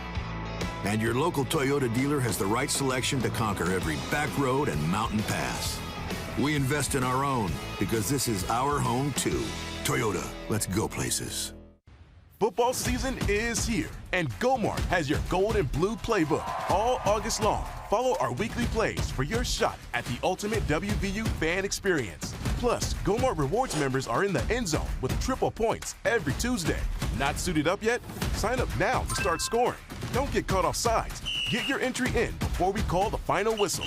Winners announced on the Rich Rodriguez Show on September 7th. Check out the app or go to Gomart.com for details. Everything begins with water. From our cool mountain springs to the winding streams working their way through the hills and into our rivers. Just like water, progress starts small with a vision, a plan, and an impactful project. Because when we invest in the foundation, we build stronger communities. The Thrasher Group. Building stronger communities together with you. 7-0 Cameron on top of Clay-Battelle. 4:33 to play until halftime here on opening nights of high school football in the state of West Virginia. I'll keep you posted on the scores as we get them tonight. Fred Persinger, Dave Jecklin back with you tomorrow night on MetroNews Television and Radio. 25th year of MetroNews Game Night tomorrow night. All the scores across the state. All right, ball at the 18-yard line, 1st down and 10. Reed pulls it. Reed 10, stumbles down to the 5-yard line. He scored on that exact same play for the Dragons' first touchdown of the season. Has a 1st and goal off the ball. Watch number 50, Anthony Belanco, right in the middle. Watch how deep 50 is here. You still don't see him, He's all the way down into the 2nd level before he found anyone to hit, hence the big gain. Again, right up the middle for Cameron. That's been effective all night. Brings the ball down to the 5-yard line. All right, Dragons, 4 cracks at it here from the 5. You know, Holland would like to get in the end zone for the first time this season after 22 touchdowns a year ago. Lines up to the left of Reed. First and goal from the 5. Reed has it. Quarterback power to the goal line, and Sawyer Reed in his first start at quarterback has 2 rushing touchdowns here in this first half. Great job to avoid the pressure. Dominic Sakachi again for Clay-Battelle. Watch him shoot right up the middle of the defense here. Thought he had him instead. Sawyer Reed kept it himself and fires into the end zone. Got a Cee-Bees injured on the play in the end zone. 13-0 as Reed scores for the second time. Looks like it might be Caleb Snodgrass that's injured for the Cee-Bees, as see there a collision with his own guy coming in high over top of Reed. Well, this is not what Aaron LePeau wants to see. He's got limited bodies to begin with, roster of just 24 coming into this game. You took the words right out of my mouth, and if there's a position that can't afford an injury, it's along that offensive line. As we mentioned at the top of the broadcast, Caleb Snodgrass, normally one of their starting tailbacks, went to his coaches this week and said, hey, I know we need help along the offensive line. Give me that new jersey number 55. I'm willing to go in up front. He's been inserted into the starting guard position tonight, and now down in the end zone. Hopefully he's all right. Looks like he's getting up. Maybe just got the wind knocked out of him. Up under his own power. So good sight there. Take another look at it. Reed just kind of, good thing he ducked. He went under a big collision right there. Yeah, Reed took the worst of that as his quarterback came in and delivered the blow. Corey Cohen. They both converged there at the ball carrier Reed. Good to see Snodgrass up and moving. All right, Talon Brown is on for the PAT. Then straight on kicker. Reed will hold. Try to make it 14-0 Cameron Dragons. Snap back, hold down. Kick is up, and the kick is good. Dragons build the lead to 14-0 with 3:53 remaining until halftime. Well, another effective offensive series for Cameron, and as we thought a couple drives ago, Travis, they started to dial in on that ball, just going to Holland or Reed straight up the middle. That's where the strength has been. Anthony Belanco right up the middle is doing a great job of clearing lanes and giving them a lead blocker out front, and it's working really well for the Dragons here late in the second half, or late in the first half, excuse me. Check the MetroNews game night scoreboard. North Marion leads 10-0. South Charleston all over Nitro 41-0. Logan Wildcats on top of Man 7-6. Mingo Central, big expectations on Minor Mountain this year. They're up 6-0, and Oak Glen has taken a 14-0 lead on Weir in the second quarter of play. All right, 14-0 here tonight, and just great that football is back.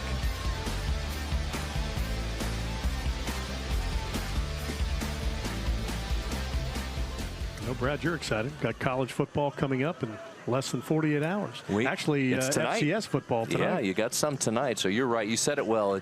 Football's interesting, isn't it, Travis? The sport probably we talk about the most. We get the fewest games, and we wait the longest for the action to return. But wait no more. We're underway here on the high school side, college side as well, and then we get started in earnest coming up this weekend. A few Mountain East Conference teams in action tonight as well. Division II playing some FCS schools. We'll update you on those as we move throughout the night. What a great hustle play there. That was a live ball there for the taking, and almost a stolen possession for Cameron, and diving on that is Caleb Bragg. What a great job, you're right, by Bragg, because that was a perfect kick, and they killed it right where they wanted to. That was just a straight hustle play by Bragg to get there, lay out, and get on the football to keep possession for the Cee-Bees. What a great kickoff. You couldn't have placed that any better. All right, Clay-Battelle, 1 first down in this first half. Back to work they go. 1st and 10. Ball at the 26-yard line, and again they lost Snodgrass on that touchdown, so the shuffling continues up front as Snodgrass remains on the Cee-Bees bench, and that shuffling is going to have to force Aaron LePeau to take a timeout here, as they could not get the personnel out there.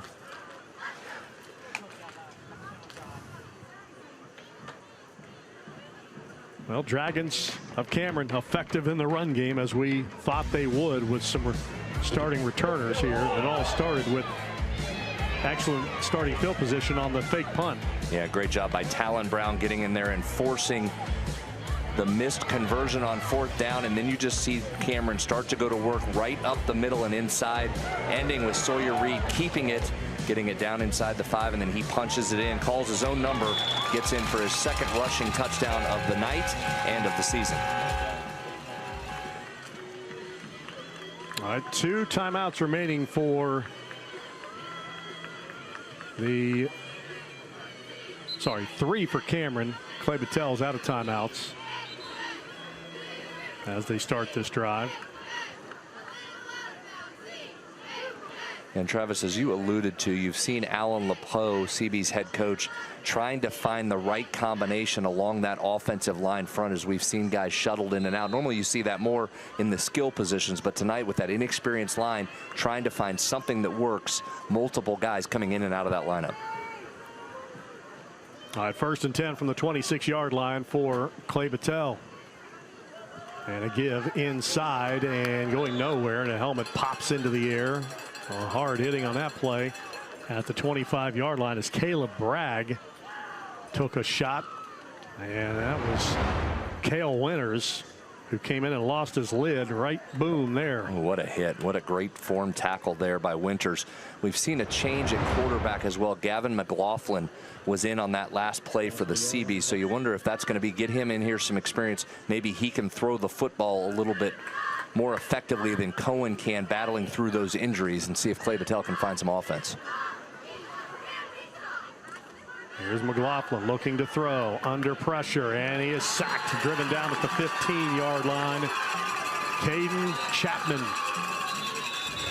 with the pressure, and Cameron will take the timeout. Well, Alan Lepeau thinking the same thing we were up here. See if you could get McLaughlin in there to try and complete a pass. He drops back here on his 2nd snap. Just too much pressure coming from all angles. McLaughlin tries to sidestep it, as you saw, but nowhere to go with all those white shirts. And not a good look here either for Clay-Battelle. Another lineman down. 3:02 to play. And Cameron had all 3 timeouts. They spin one to try to get their offense the ball back. Clay-Battelle gets the ball coming out in the 3rd quarter. Cameron on top by 2 scores, 14-0.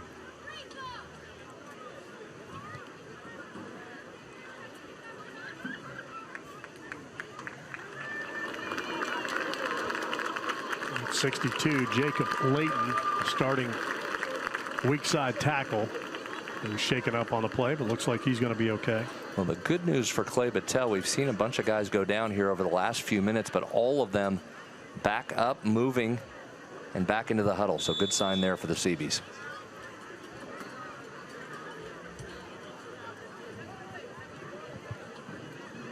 Timeout, Cameron.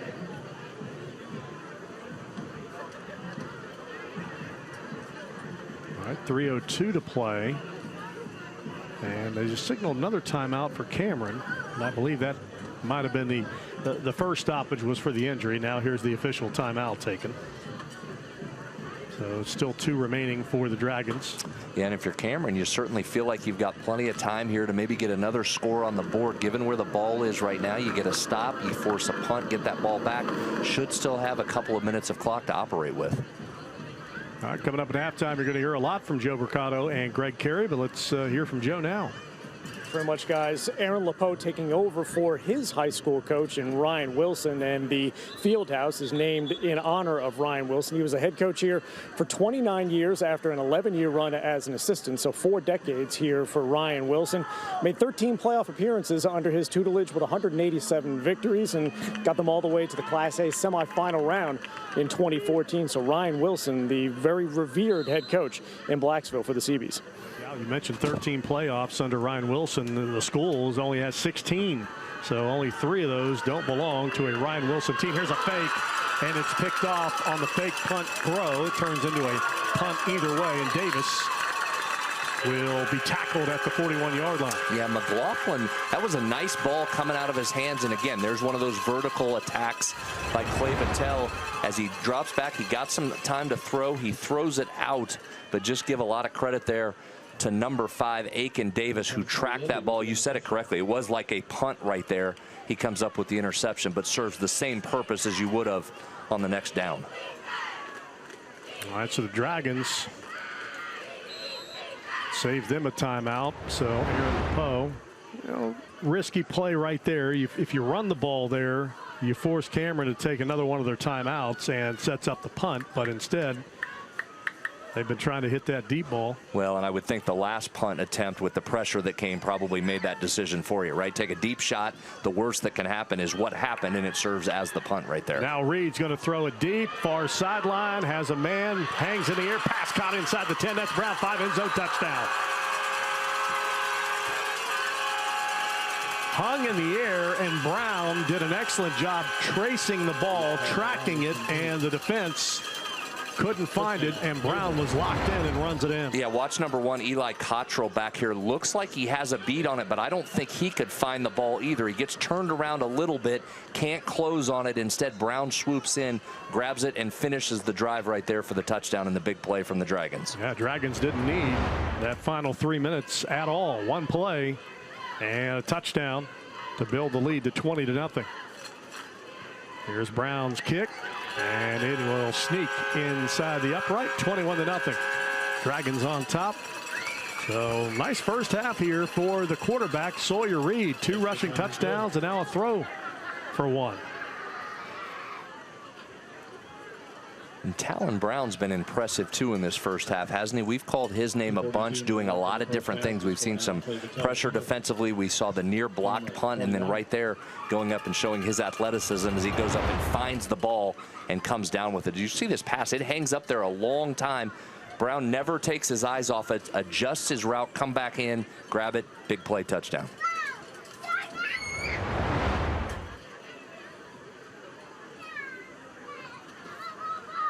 Yeah, Brown, 5 rushing touchdowns a year ago. 310 yards on the ground. Has a receiving touchdown this year. To start the year, had a receiving touchdown a year ago as well. 204 yards through the air. You know he's glad to be back in this game. He missed that state semifinal game, one of multiple Dragons that were injured there. So you know he was looking for a little revenge and glad to get back in here and start the season the way he has here in the first half. All right, Holland to kick off. Clay-Battelle's out of timeouts, 2:42 in which to work, down 21-0. Holland on the run up. Short kick, Clovis fields it at the 21-yard line. Breaks the tackle, tries to break another one, and is going to be snowed under at the 30-yard line. All right, so the Cee-Bees, if they can get something going here and mount a drive, Brad, got an opportunity here to go really 2 for 1 with the ball coming out of the third quarter. We'll see if they can shut them down, and Tim Brown takes his 2 final timeouts to try to get Cameron one more opportunity with the ball in the first half. I think that's the chess match you're going to see right here, because if you're Aaron LePeau, as much as you've struggled to move the football, you can't be ultra aggressive here. At this point, you want to just get in at halftime and see if you can regroup. If you're Tim Brown, you're going to do the opposite. You're going to get greedy right here, try and get a couple stops, stop that clock, and see if you can get one more offensive possession here. High snap, McLaughlin, and he will hand the ball off and trying to get around the corner, and nothing happening. Right now, this game just being won up front. And we're going to have a late flag come in. Had a push behind the play, and this is going to back the Cee-Bees back even further. Yeah, we got a little chippy there on that play, and I think it might have been the retaliation that was flagged there by the officials.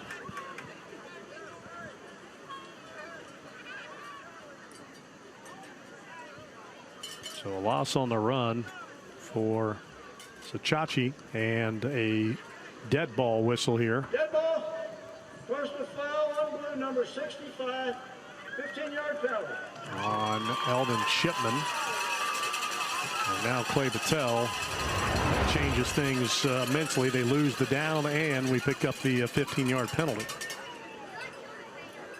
That was not the flag. It came back way up field there, from there. But you can see the frustration starting to boil over for Clay-Battelle. Sure. And this was exactly what Coach LePeau was worried about. He knew he was breaking in that new offensive line. Such a talented group last year. Graduated and moved on. He knew there might be some growing pains here early in this game as his guys tried to find their footing. Second down, 25 from the 15-yard line. And McLaughlin keeps it, and he gets rung up. Back at the 14, another loss on the play. And right now, this Cameron defense is just teeing off as Cale Winters again with another solid shot. Yeah, Talon Brown in there first to wrap him up, and then Winters comes in to finish off the ball carrier right there. So a loss of a yard there, and the Dragons will take the timeout with 1:58 remaining until halftime, already leading this contest 21-0. Almost the same exact situation we had on the last drive. Third down and long. Cee-Bees backed up in their territory. Last possession, they chose to try and throw it deep. It served as a punt that turned into an interception. Let's see what Alan LePeau calls on this one.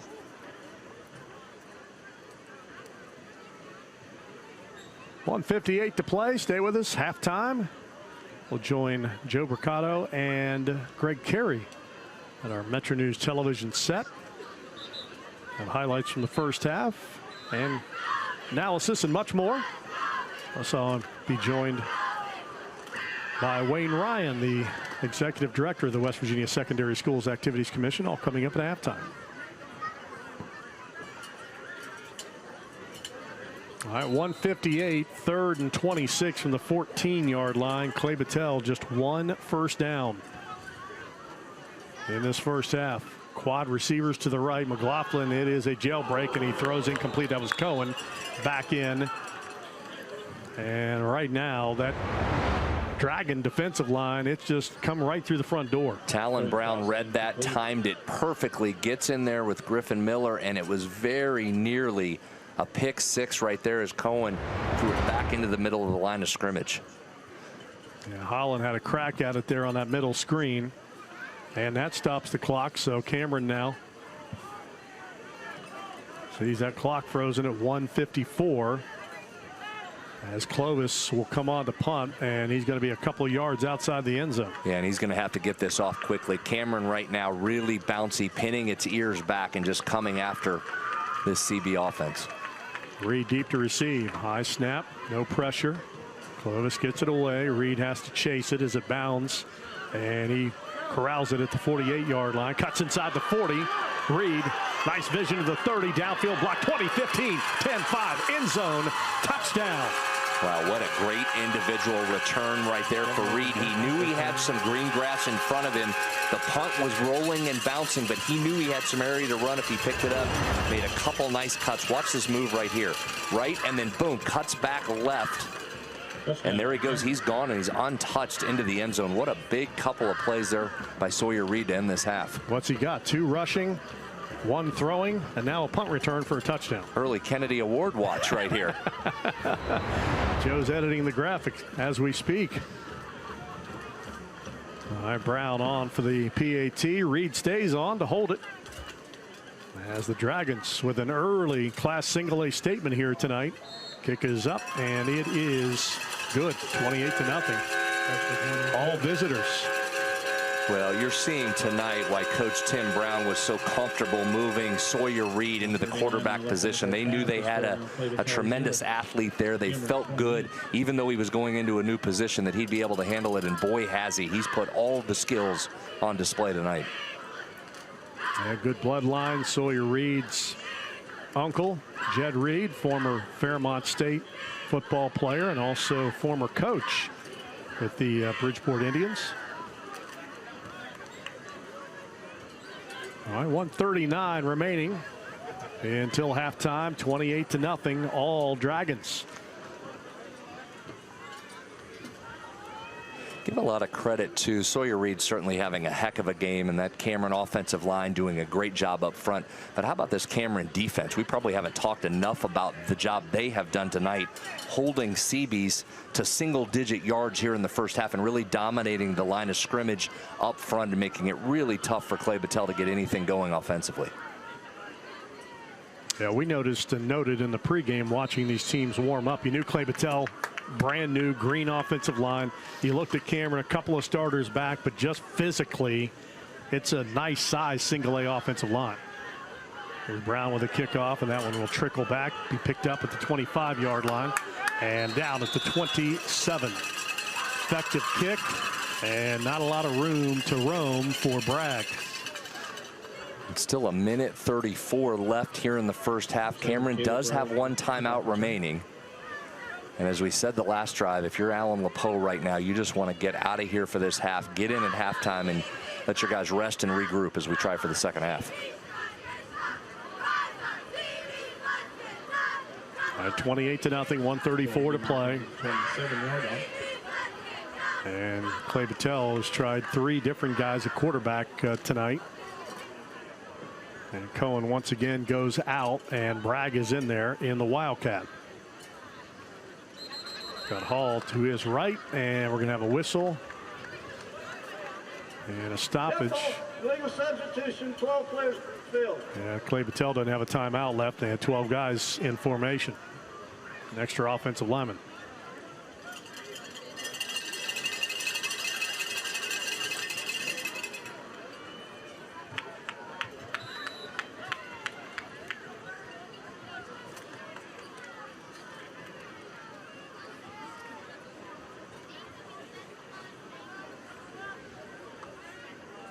All right, 1st and 15. High snap once again. Bragg pulls it down, tries to get off the right side. Just not a lot of real estate once again. As coming over was Onyx O'Neal to make the stop. Gain of a yard. Timeout, Cameron. That'll be their final timeout with 1:25 to play. Watch Talon Brown on this play too, because again, I thought there might be some yards there as Bragg took the snap and he was coming off the right side, and then that daylight just closed up in a hurry as that Cameron defense is showing great speed. So you'll see Bragg here get the snap. He heads to the right side, and just for a second it looks like there's an opening over here right there, and boom, there's Talon Brown shedding the block and making the tackle down around the legs. I give a lot of credit this Cameron defense for game 1 of the season. Their tackling has been very, very good. Normally you expect to see some missed tackles out here. You haven't seen any from the Dragons tonight. Yep, no doubt about that. So Cameron, not a perfect first half, but pretty darn good. Clay-Battelle, you come back to them, they've got to get these snaps, high snaps fixed. Yeah. Their offensive line, when you're having trouble holding blocks, stuff's taking way too long in the backfield. Yeah, and so it's a double problem, right? You're worried up the middle about the pressure you're getting, but you know you have to get that snap back there first or nothing else matters. Bragg and Hall in the backfield. Bragg, again, quarterback power. And he slipped through over the 25. With some running room, and finally will be stood up at the 32-yard line by Sawyer Reed. There, I like that call by Alan LePeau. He saw the same thing we did on the last play, that it was almost there for the taking. He comes right back to it, the same exact play, and this time watch the blocking over there on the right side. A great job of sealing, and then Bragg gets through their squirts for the best run of the night for the Cee-Bees. All right, clock winding here for Clay-Battelle on a 3rd down and 4. They shouldn't have to, they will not have to punt. They can run it here and run it out. Cameron can't stop the clock.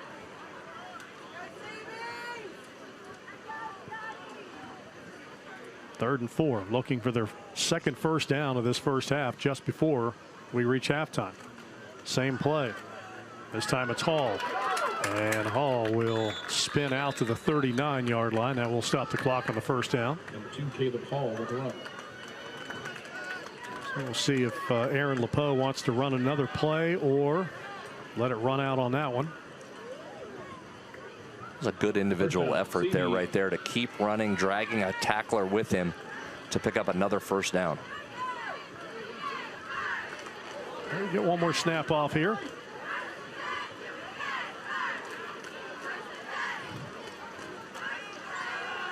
Look to throw. Cohen cranks, fires, pass broken up by Sterling Reed.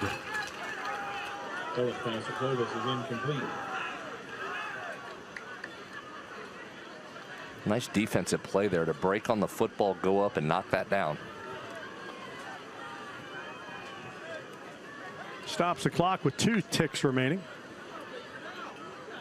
That was a nice play. A little dangerous, though, from Reed. He undercut the route. If that gets over his head, the foot race is on. So again, Cohen battling that hand injury, who struggled through the air, 0 of 6 tonight. How about those gold shoes out there on Reed? I like those. Yep, easy for us to pick up when he makes a play. McLaughlin back in at quarterback, and a whistle stops play and delay game. Play game on the offense. 12-yard penalty.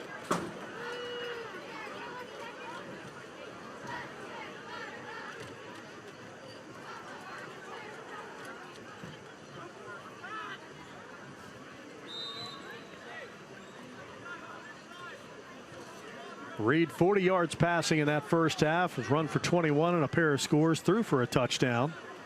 Holland with 44 yards.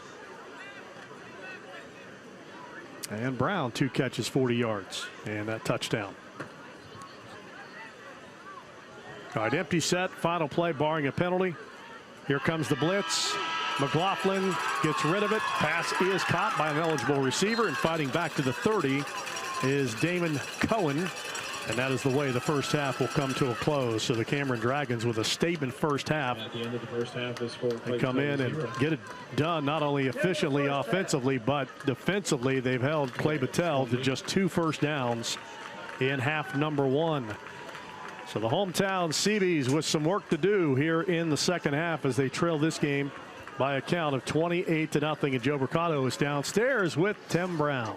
Tim, let's start with your defense. What do you like most about what the guys are giving you at all levels of the defense? Very aggressive. You know, Coach Martin does a good job of moving guys around. He really does a great job at film study, so our guys read their keys, and we do well. A couple times we didn't read our keys, gave them some plays, but when they get locked in with what he's teaching them, they do a great job. I imagine you like what you're seeing out of Sawyer Reed, a couple of touchdown runs, a touchdown pass, and a punt return for a score. Yes, absolutely. Same thing when Coach Bird sees something open up, and it happens to be our quarterback runs tonight, and Sawyer does a great job of doing that. The line's doing a good job up front. At first we weren't getting it going, but now our line's really making some holes. Thanks for the time, Tim. Thank you. Backups. All right, thanks a lot, Joe. Tim Brown happy with his team's first half performance, and they should be. 4-touchdown lead for the Dragons of Cameron, coming off an 8-win season a year ago, and they're off to a great start thus far in 2026.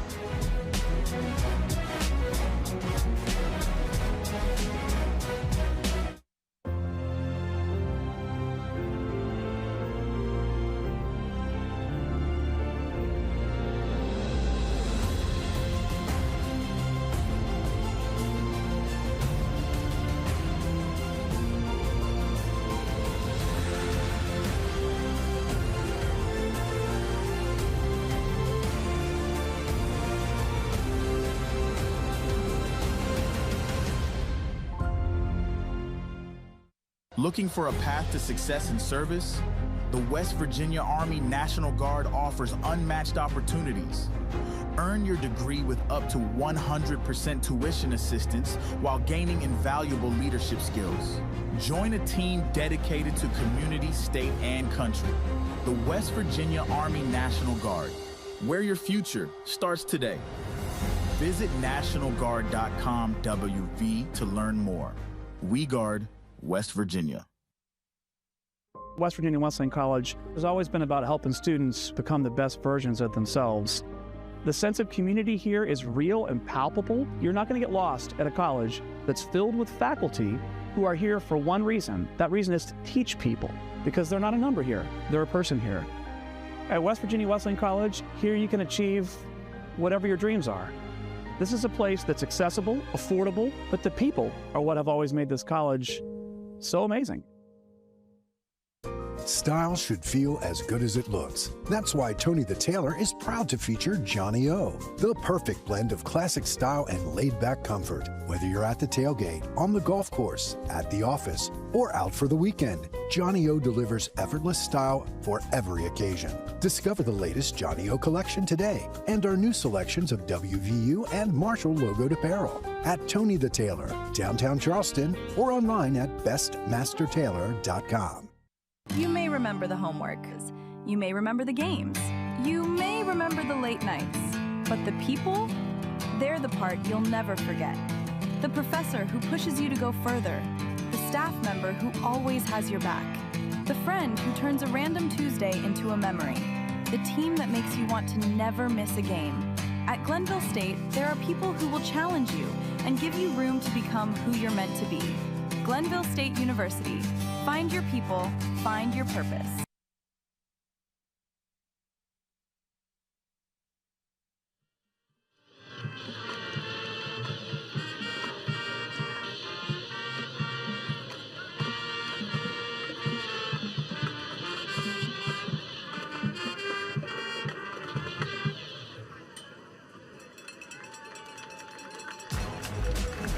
Halftime in Blacksville, and the Cameron Dragons with a 28-0 lead on the Clay-Battelle Cee-Bees. Joe Mercado and Greg Carey joining you at halftime of the WVSSAC Kickoff Classic in Blacksville. And Greg, we were wondering coming into the game, how would Sawyer Reed, the new starting quarterback for the Cameron Dragons, adjust to the new position? I'd say safe to say he's done pretty well. A couple of touchdown runs, a touchdown pass late in the half.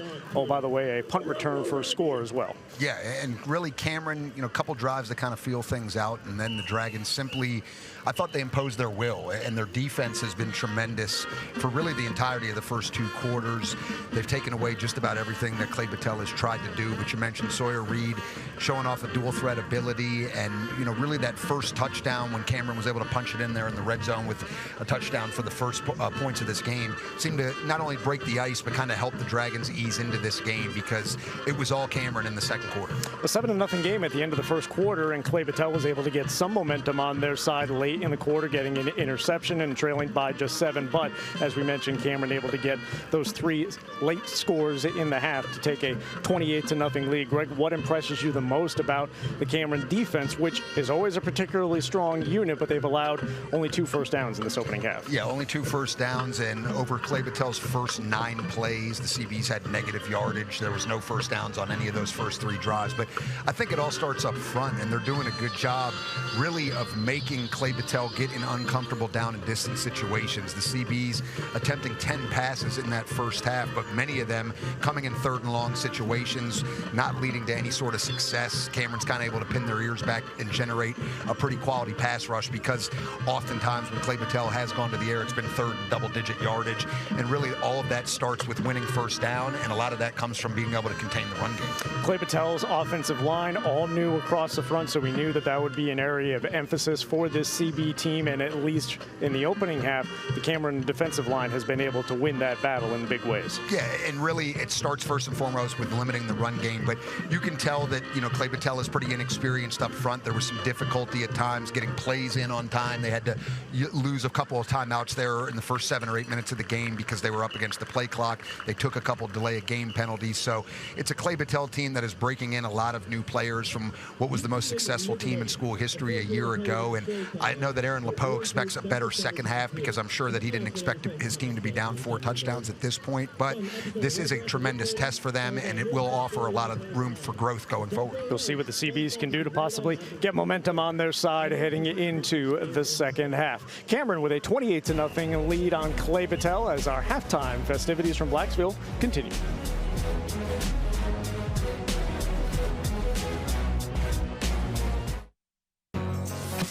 Chicken and waffles, a cozy combination. Chick-fil-A's got chicken and waffles. Sweet and savory together in a brand new way. Whoa, it doesn't matter what the clock may say. It tastes like chillin' in your favorite PJ. It's chicken and waffles, and you can get it all day. Chicken and waffles, right now at Chick-fil-A.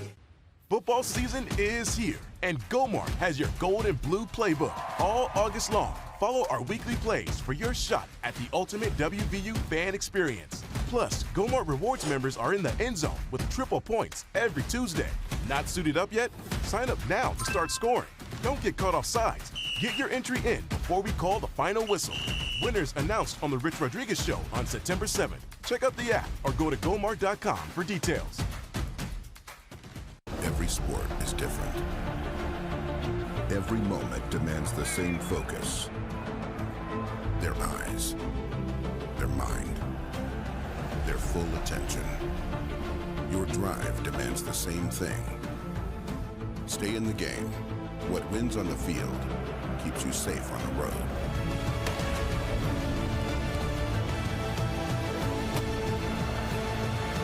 Stay in the game. Don't drive distracted. Attention Mountaineer Challenge Academy graduates. Specialized free training programs are available to you. Career and technical education leading to industry-recognized certification and job placement in welding, building construction, medical assistant, and heavy equipment operating. Our career-focused and resume-building tracks are designed to allow you to dictate your own success. We'll give you professional guidance and interview and resume-building skills to help you get to the next level. Learn more at wvjobchallengeprogram.org. Another challenge for a better future. Are you an enthusiastic sports fan? Want to have fun and get in on the action? Heck, yes. That'd be awesome. Have great attention to detail? Want to stay active? Definitely. Want to give back to the student athletes in your community? Obviously, yes. Then you'd make an excellent high school sports official. We need more officials in West Virginia, because with no high school officials, there are no high school sports. Sign up today at highschoolofficials.com. Looking for a path to success in service? The West Virginia Army National Guard offers unmatched opportunities. Earn your degree with up to 100% tuition assistance while gaining invaluable leadership skills. Join a team dedicated to community, state, and country. The West Virginia Army National Guard, where your future starts today. Visit nationalguard.com WV to learn more. We guard West Virginia. 10 minutes on the halftime clock here in Blacksville. And the Cameron Dragons with a 28-0 lead on the Clay-Battelle Cee-Bees. Joe Mercado and Greg Carey taking you through halftime this evening. Greg, a couple of the top storylines we're looking at for this 2026 season. Of course, the Frankfort Falcons, the only team with a chance to three-peat. The Falcons under head coach Kevin Whiteman have won 28 consecutive games.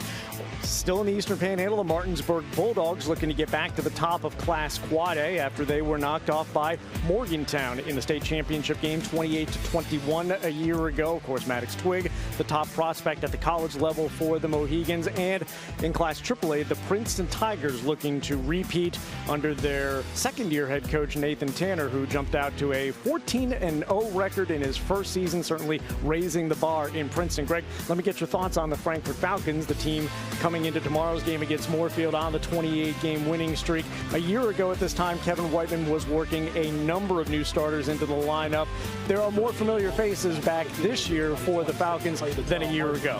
Yeah, and that bodes well for Frankfort, but as we know, Kevin Whiteman, a seasoned coach, an experienced coaching staff, and a system that, you know, kind of as they say, if it's not broke, don't fix it. And might be old school, might not be flashy, but it certainly has worked wonders for Kevin Whiteman and his staff, particularly over these last two seasons. I would expect Frankfort to again be in the mix. Obviously, as the season goes on, we will learn more about some of the new core of Falcons that are kind of working their way into more expanded roles. But as you mentioned, a number of starters back from that team last season. That does not bode well for the rest of the AA, which is trying to chase the Falcons at the top. Let's talk about the two teams on this graphic in Class Quad A in Martinsburg and Morgantown. And as we do so, we're going to be talking about some of the top quarterbacks in Monongalia County. And we mentioned a little bit earlier Maddox Twig, who for all his proficiency as a quarterback is just as accomplished and just as good possibly as a prospect as a defensive player, an outstanding safety for the Mohegans. 44 touchdowns a year ago, over 3,000 yards of total offense. We've seen Corey Cohen battling through injuries for Clay-Battelle tonight, and Harrison Helbig on Baker's Ridge for University High School. That's a team that got to the semifinal round a year ago before coming to an end against Martinsburg. Harrison Helbig throwing for over 3,000 yards last year and 30 touchdowns. So a pretty good amount of quarterback talent here in Monongalia County. Certainly, and on that list, as you mentioned, you know, it starts with Maddox Twig, and I would argue that he is equally, if not even more valuable defensively, which is saying a lot because we know how good of a quarterback he is, and we know what quarterback success often means to a team. But he's a true dual threat. He's a winner. He's a guy that certainly, you know, I would say expects to be at the top of the Kennedy Award candidacy this year. But let's not forget about the other 4A quarterback across town in Harrison Helbig and University, coming off its most successful season in recent memory, where the Hawks were able to advance to the state semifinal round, and they run a pretty advanced offense, and Harrison Helbig should benefit from the return of Hayden George, one of the most productive receivers in all of West Virginia a year ago. Also, KK Lewis back as a big cog in the receiving game for University High. Should we talk about some big games, Greg, coming up this weekend? Well, we've obviously got our Kickoff Classic tonight, one of 7 games originally scheduled statewide. Of course, that has been altered a little bit by some of the weather, but we've got a pretty good one in Spencer tomorrow night, a new matchup on the schedule, at least where it falls on the schedule, and as now a week 1 matchup. Doddridge County taking on Roane County, a Roane County team that has averaged 10 wins per season over the last 5 years, taking on a Doddridge County team that got all the way to the semifinals a year ago. Yeah, 2 of the top programs in the LKC, and Bobby Burnside, it kind of just seems like he's been reloading for the better part of the last 8 to 10 years in West Union, and we'll see if the Bulldogs can get back to that semifinal round, maybe even beyond it this year, because I think a lot of people were maybe surprised last year when Doddridge County went to Independence and beat a very quality Patriot program in the quarterfinal round. Fairmont Senior and Herbert Hoover also in Class AAA tomorrow. Musselman and University on Baker's Ridge tomorrow night as a Class Quad A matchup. Scores around the state tonight, and again, this schedule has been altered a little bit by weather, with Hedgesville and Martinsburg unable to take the field tonight, but down in Fairmont at East West Stadium, North Marion, the Huskies with a 17-0 halftime lead on East Fairmont in their traditional Week 1 matchup. South Charleston under head coach Donnie Mays for the 2nd year. Well, the Black Eagles getting their season off to a tremendous start as they lead the Nitro Wildcats, last year's runners-up in Class AAA, 48-0 at halftime. A matchup of Logan County squads, the Lions Bowl at Logan High School, and the Logan Wildcats, coming off of a playoff season a year ago, have a 14-0 lead in the 2nd quarter on the Man Hillbillies. Further south on Minor Mountain, high expectations for the Mingo Central Miners in their 4th season under head coach David Jones. The Miners out to a 13-0 lead on their county rival from Tug Valley. That matchup in the 2nd quarter. And up in the northern panhandle, the Oak Glen Golden Bears looking to get back into the playoffs for the 2nd year in a row. They have a 21-0 halftime lead on the Red Riders from Weir. More of our halftime festivities from Blacksville continue after this.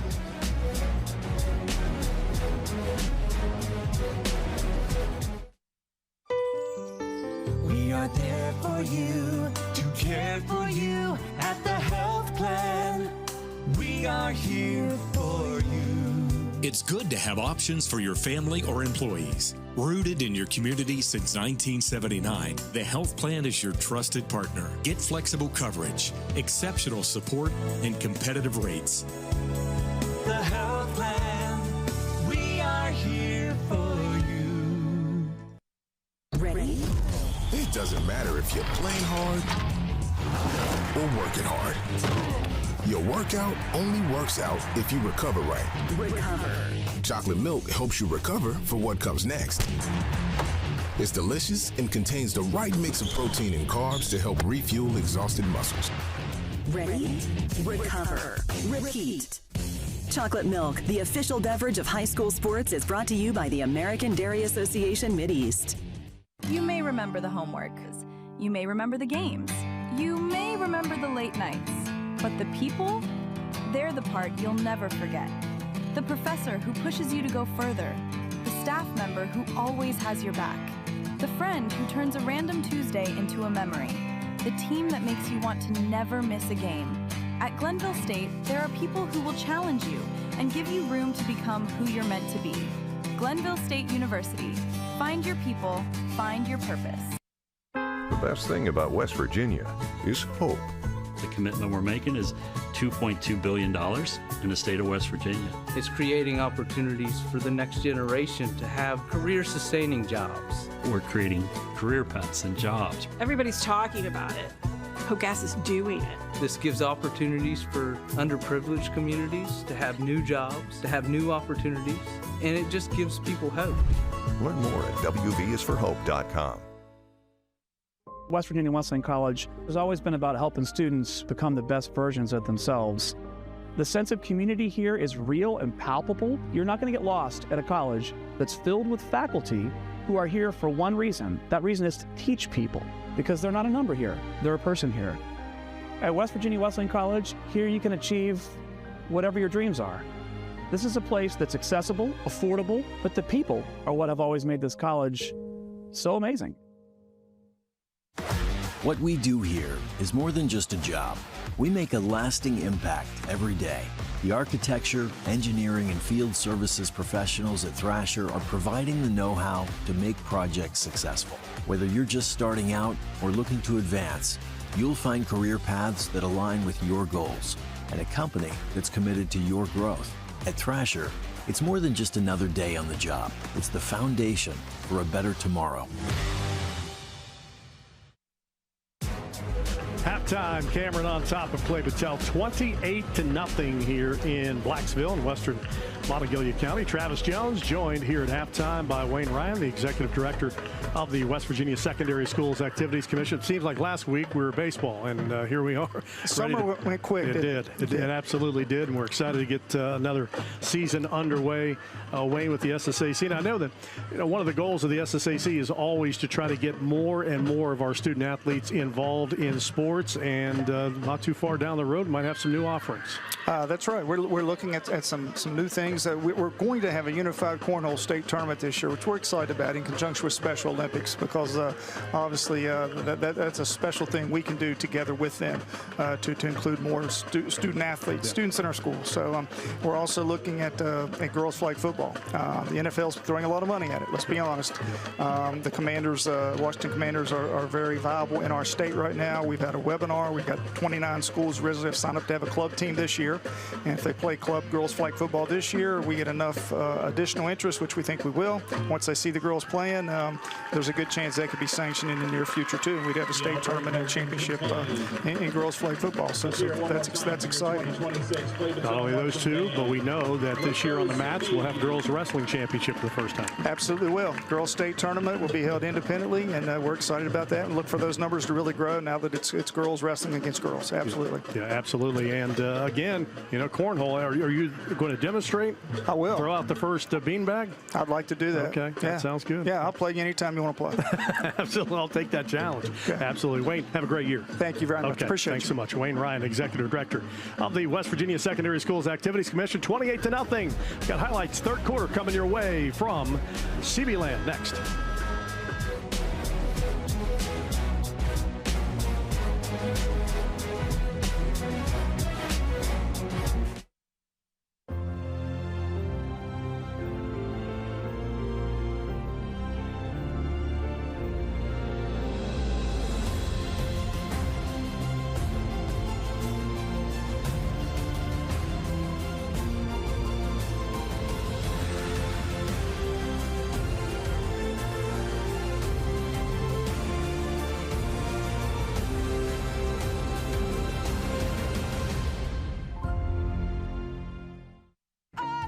Struggling with high school? The Mountaineer Challenge Academy in Kingwood and Montgomery provides the structure to help you succeed. You can earn your high school diploma in 22 weeks. Call us today or visit wvchallenge.org. Chicken and waffles, a cozy combination. Chick-fil-A's got chicken and waffles. Sweet and savory together in a brand new way. Whoa, it doesn't matter what the clock may say. It tastes like chillin' in your favorite PJ. It's chicken and waffles, and you can get it all day. Chicken and waffles, right now at Chick-fil-A. Across West Virginia, connection begins with fast, reliable fiber internet. Connecting overlooked communities to what matters most. Protecting businesses with managed IT and advanced cybersecurity backed by local experts. Perfecting technology experiences while investing in West Virginia's future. CityNet, built and supported by West Virginians, for West Virginia. Every sport is different. Every moment demands the same focus. Their eyes, their mind, their full attention. Your drive demands the same thing. Stay in the game. What wins on the field keeps you safe on the road.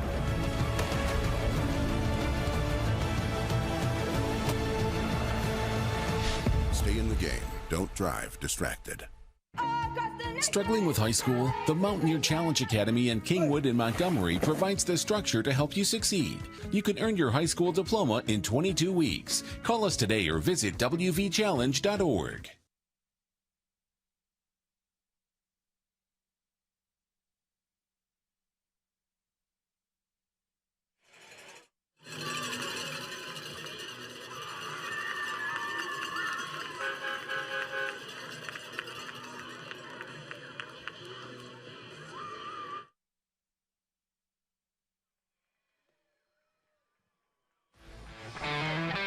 $28-0 all Cameron here at halftime, and that Dragon ground game impressive. Yeah, and it's been right up the middle that we've seen so much success, especially early, as you see Sawyer Reed take it in right there for the first of his 4 first-half touchdowns that he accounted for. He was absolutely outstanding in this first half. Yeah, you mentioned Reed, 2 rushing, 1 passing, also had a punt return for a touchdown, but the Dragons just as impressive defensively. They've been great. Talon Brown in particular, number 18, has been fantastic. I thought number 31, Cale Winters, has been great too, and that defense has put the Cameron offense in great positions all night, and they've done nothing but capitalize. Yep, and a touchdown pass right here from Sawyer Reed, the first of his career, and there is the coach's grandson, Brown, with the catch and a run-in touchdown. 28-0, Dragons on top, and Reed again with a little special teams tutty. Yeah, not content to just kneel it down there as the half was coming to a close. Instead, he saw some green grass in front of him, catches the punt, makes one great cut, and then goes untouched into the end zone. And that's really where it got away from Cee-Bees, is right at the end of the half, the last 4 or 5 minutes of that second quarter. They were hanging around in it. Their defense was doing a nice job, and then all of a sudden that Cameron offense took over late. All right, Clay-Battelle to get the ball to start the third quarter of play, as Brown will tee it up at the 40-yard line and ready to kick it away. And this Clay-Battelle retooled offensive line taking another blow as Caleb Snodgrass, who started to guard tonight, is out of this game in street clothes on the sideline. Kickoff on the return by Bragg, brings it over the 30. He's in the pile and finally will be pushed back after forward progress, halted at the 32-yard line. And I think now if you're Alan LePeau, you knew coming in you had an inexperienced offensive line, and you were just hoping they could hold in there and then steadily improve. And I think that was the key to the Cee-Bees season last year, is they just got better each week. They opened the season last year with a loss to Cameron and found their way all the way back in the state championship game. So this is just one game in what is a long season. Now it's about trying to get some confidence and do some things here in the second half that you can build upon as you head into next week. Yeah, great bounce back a year ago for Clay-Battelle after they went 4-5 in 2024. That was the season when it was Cameron making the run to the state championship game. Orbit motion for the first time of the game, but not in the first time of the game, is a high snap, but it is executed on the handoff. And so far, Caleb Hall has been bottled up tonight. He gets the ball out to the 35-yard line. And there's another high snap again. A nice job by Damon Cone to corral it and make the play. And how many times have we said that tonight? It's just been a struggle up front for Clay-Battelle on the snaps first and foremost, never mind getting the blocks down up front as well. Gain of 4, second down and 6.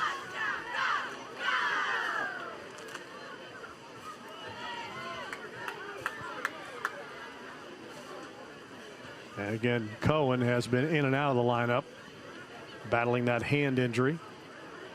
Currently out of the game at quarterback. And this is a straight give. And once again, another great play by Cale Winters. He's a ball player. From his linebacker spot, comes crashing in.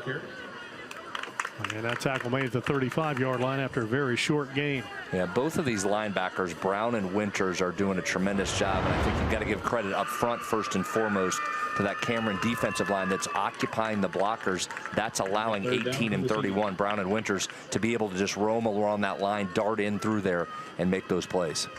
So Chachi with back-to-back carries. And that's 4 yards. Third down and 6 from the 35-yard line. Snap is back, throw, juggled, intercepted, picked off by Holland. And he'll return it to the 37-yard line. Second pick of the night thrown by a Cee-Bees quarterback. Yeah, and it looked like you might have a completion there. Damon Cohen drops back. He sees number 7, Caleb Bragg, out here in the flat. Looked like it was going to go, and I just don't think he saw Holland at all. Threw the ball out in the flat, thought he had the open receiver. Holland did a nice job of staying home, and then as a talented offensive player as he is, he knew what to do when the ball got in his catch radius. How about Cameron? They'll start another drive, and Brad, correct me if I'm wrong, their worst starting drive, field position-wise, 49-yard, their own 49-yard line today. That's correct. First and 10 from the 37-yard line, and Sawyer Reed goes back to work with Holland in the backfield. He gets the carry off right tackle. And a nice little opening there as he gets spun down at the 33-yard line. So a winner certainly on first down for Holland. And there it is again, nothing fancy, Travis, just an off tackle, straight ahead, give the ball to your workhorse running back who you really didn't need to rely on too much there in the first half. So what a bonus for this Cameron team is you get a guy that's accustomed to a lot of carries, comes back here in the second half relatively fresh. Shipman made the stop after a gain of 4, second down and 6.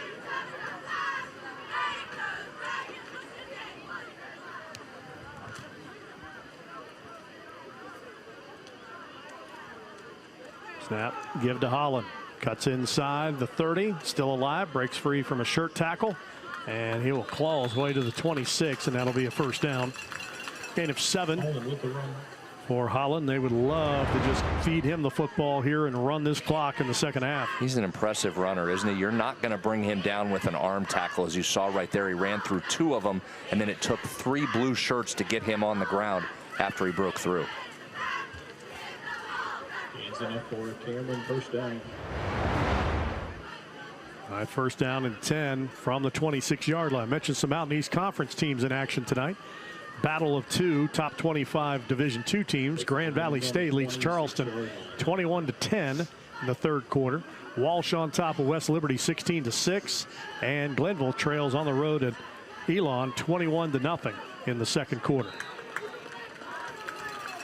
There's Brown on a carry, gets it down to the 18-yard line, picks up a quick 9 on the first down snap. Great push. Watch how far the line of scrimmage gets pushed upfield, and Brown has 3 or 4 yards before he's even contacted there by Clay-Battelle. So again, just a lot of credit up front for the Dragons moving that line of scrimmage downfield.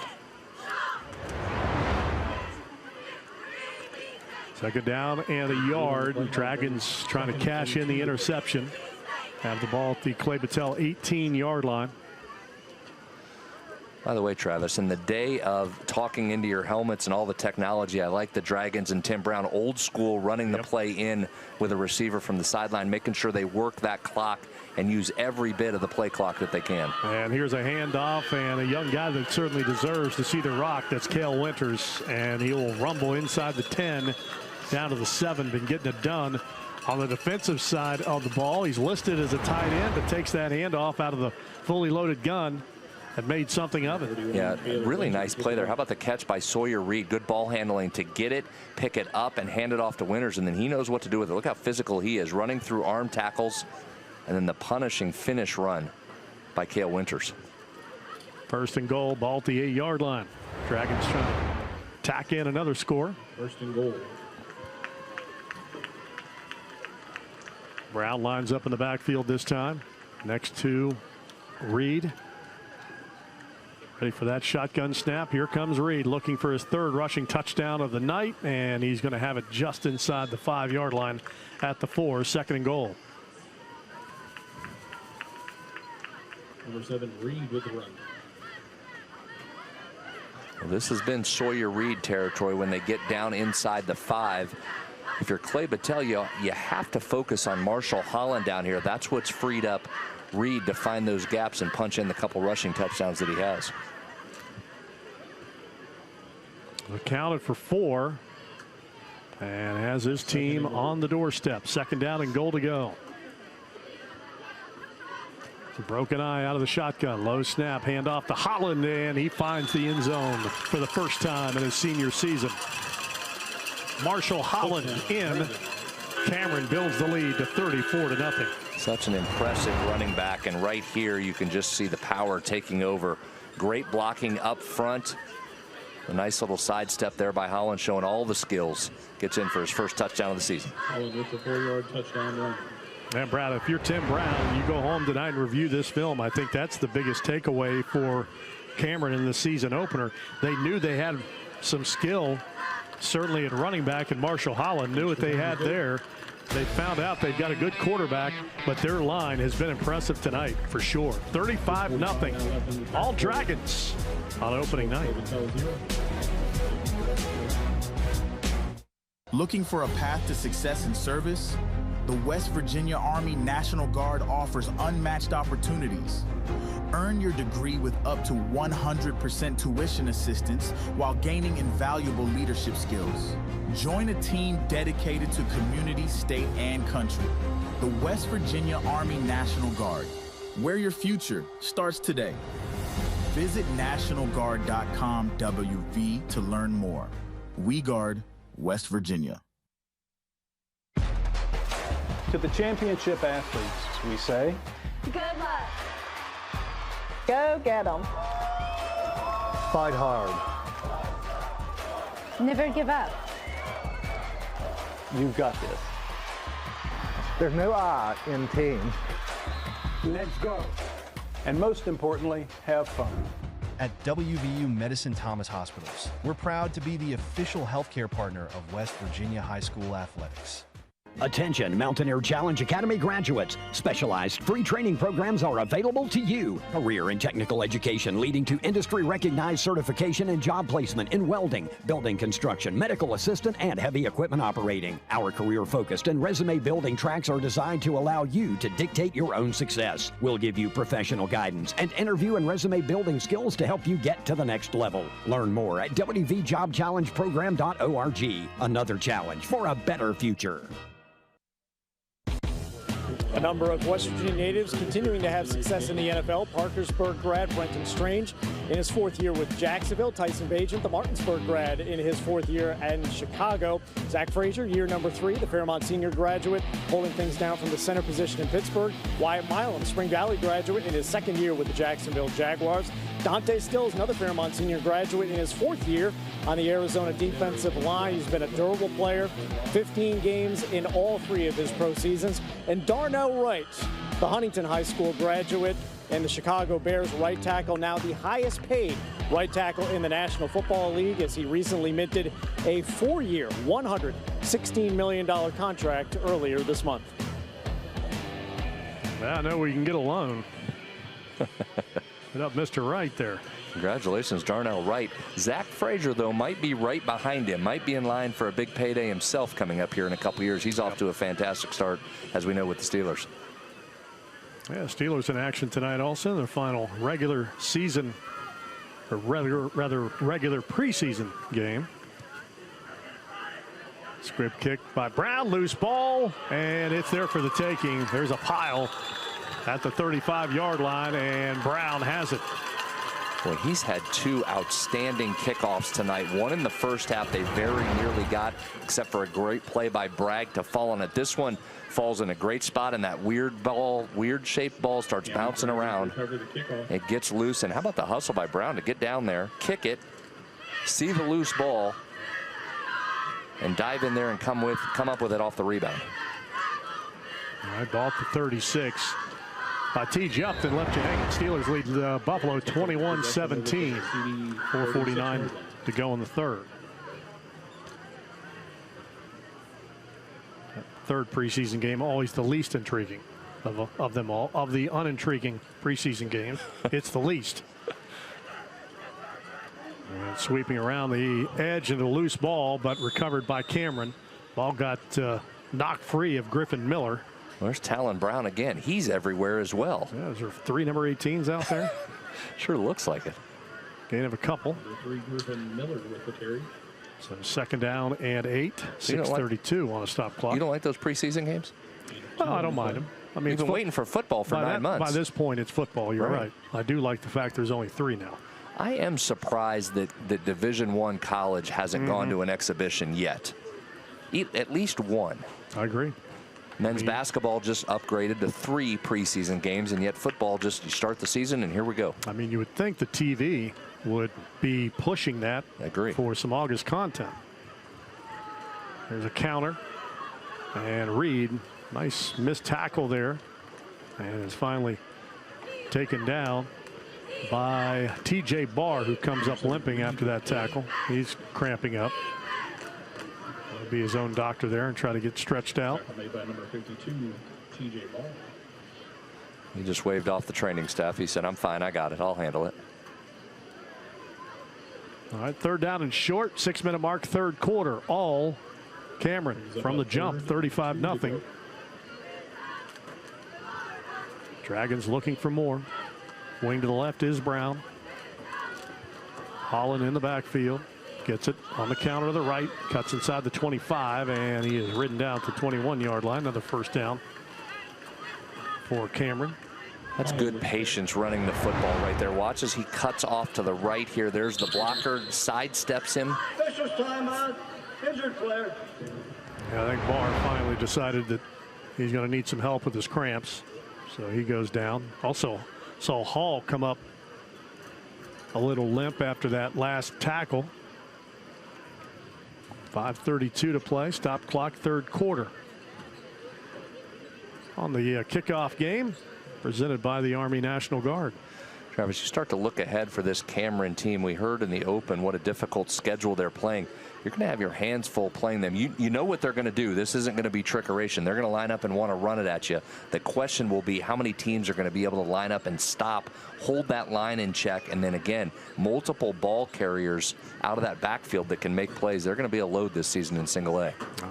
Joe Mercado, what says you? Hey, Travis, you're talking about Marshall Holland a great bit, and there may be one part of the game plan that we haven't seen tonight, but that could work its way into future game plans for the Cameron Dragons.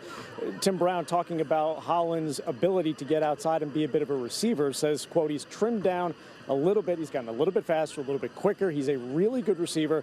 And Brown said he'd be fine with going empty backfield if he had to because he can catch the ball. So that's something we haven't seen tonight, but maybe in future Cameron games we could see Holland get involved, split outside as a receiver a little bit as well. Yeah, Joe, really haven't needed it tonight, but you come back to the, you got a new starting quarterback in Sawyer Reed. If you're Tim Brown, the head coach, this has been perfect for him because, A, he scored early. He got him some early confidence.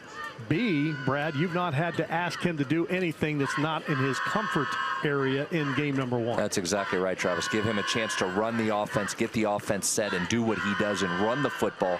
Add the passing game in there after that. And Tim Brown spoke to us earlier this week as well, Joe, and in addition to what he said to you about the pass game, he just raved about Holland's work ethic, a young man that wants to play in college, and he'll certainly get an opportunity, but talked about his focus this offseason was in limiting turnovers, wanted to be more secure with the football, and he certainly has been this evening. 1st and 10 from the 20-yard line. Snap and a give. Here's Holland again. Look at that downfield blocking, and Holland does a lot of that on his own on the last 5 yards down to the 9-yard line. But again, he had Caden Chapman, the big right tackle, out leading the way. Yeah, just that power that he brings. But watch how far downfield he is before he's contacted. There's 5, almost 7 yards since he got the football before the first blue shirt was able to make contact with him. That's certainly a recipe for success for Cameron. 1st and goal, ball at the 9. Gets the ball down to the 9 yards out of the 1st and goal. Reed's ready, hands off, Holland, massive hole, 5, and he is finally contacted at the goal line, but he's in for the touchdown. So Holland back-to-back scores. Makes it a 41-0 lead. Well, again, this Cameron offense isn't tricky right here. It's just dominating up front, and there's Holland finding that hole. Does get hit right before the goal line, but able to lean forward, fall in for his 2nd consecutive rushing touchdown.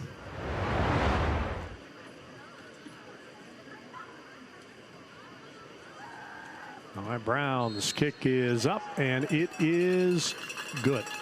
4:35 remaining in the 3rd quarter. Couple of touchdowns here in the 3rd for Marshall Holland. Dragons rolling in Blacksville. Across West Virginia, connection begins with fast, reliable fiber internet. Connecting overlooked communities to what matters most. Protecting businesses with managed IT and advanced cybersecurity backed by local experts. Perfecting technology experiences while investing in West Virginia's future. CityNet, built and supported by West Virginians, for West Virginia. Football season is here, and GoMart has your gold and blue playbook all August long. Follow our weekly plays for your shot at the ultimate WVU fan experience. Plus, GoMart Rewards members are in the end zone with triple points every Tuesday. Not suited up yet? Sign up now to start scoring. Don't get caught off sides. Get your entry in before we call the final whistle. Winners announced on The Rich Rodriguez Show on September 7th. Check out the app or go to gomart.com for details. Toyota puts West Virginia families first. As the only automaker with roots deep enough to truly call our state home. We make much more than engines and transmissions. We build careers that help our communities thrive. There is unique pride in things built by neighbors for neighbors. And your local Toyota dealer has the right selection to conquer every back road and mountain pass. We invest in our own because this is our home too. Toyota, let's go places. 4:35 remaining in the third. 42-point lead in the third quarter. That will trigger a running clock for the remainder of this game. Cameron ready to kick off, and the Dragons nearly 200 yards rushing. Yeah, they're cranking it up now. 172 yards on the ground, averaging 5.5 yards per carry. Marshall Holland up to 77 yards rushing on tonight's game. Another squib kick kickoff, and the Cee-Bees this time will cover it. Caleb Hall able from the ground to corral it at the 35-yard line. Interesting note here on the high school scores tonight across West Virginia. Handful of games, and at last check, they're all shutouts tonight. Well, that's an oddity. It is. Defense is showing up early. I would absolutely. Yep, some impressive performances thus far. Man, in particular, or rather Logan in particular against Man. But how about South Charleston? You think the Black Eagles might be back under Donnie Mays? You saw there also a little bit to the south of us in Marion County. They're in a lightning delay at East West Stadium. Here's McLaughlin, drops the ball, falls back on it at the 26-yard line, and that'll be a loss of 9 on that snap. What a change in fortunes for South Charleston. We've seen them struggle here in the last few years, but they are back in a big way now. Yep, no doubt. Of course, Nitro, asterisk there. Just 24 players this season. They were decimated by graduation and transfers after playing for a state championship a year ago and losing to Princeton. One of those players, Malachi Thompson, has moved on up to Morgantown. And Travis, I've had a chance to watch him in practice a few times. First of all, great size, and he's a guy that Rich Rodriguez and staff like a lot down the road. Here's a give, and Hall out of an ankle tackle dives out to the 30-yard line, gain of 4 on that play. Yeah, we had storms all around us tonight, but we've been good to go and green. We've seen some lightning off in the distance towards the city of Morgantown, where they had a storm a little while ago, but now we can see the moon back out here, so we are good to get this one finished up, and we'll be fairly quickly with that running clock. Well, I hope you didn't just pull a talk about the no-hitter while the pitcher's throwing the no-hitter. Now, why couldn't you save that comment for a few minutes from now? I have confidence in my in your meteorological skills. Yeah, exactly.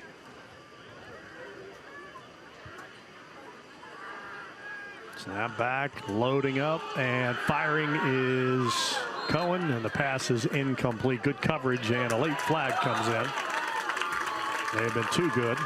Bragg was the intended receiver, and Aiken Davis is wagering his complaint.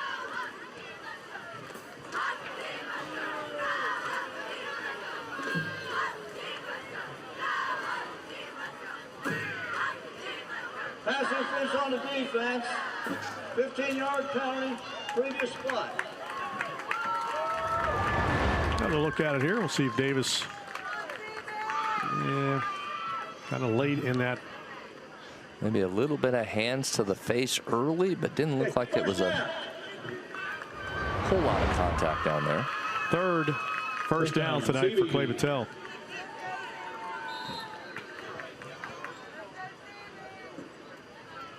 From the 45, here comes a run blitz. Hand off to Hall, and he gets hit in the backfield and dropped at the 45-yard line.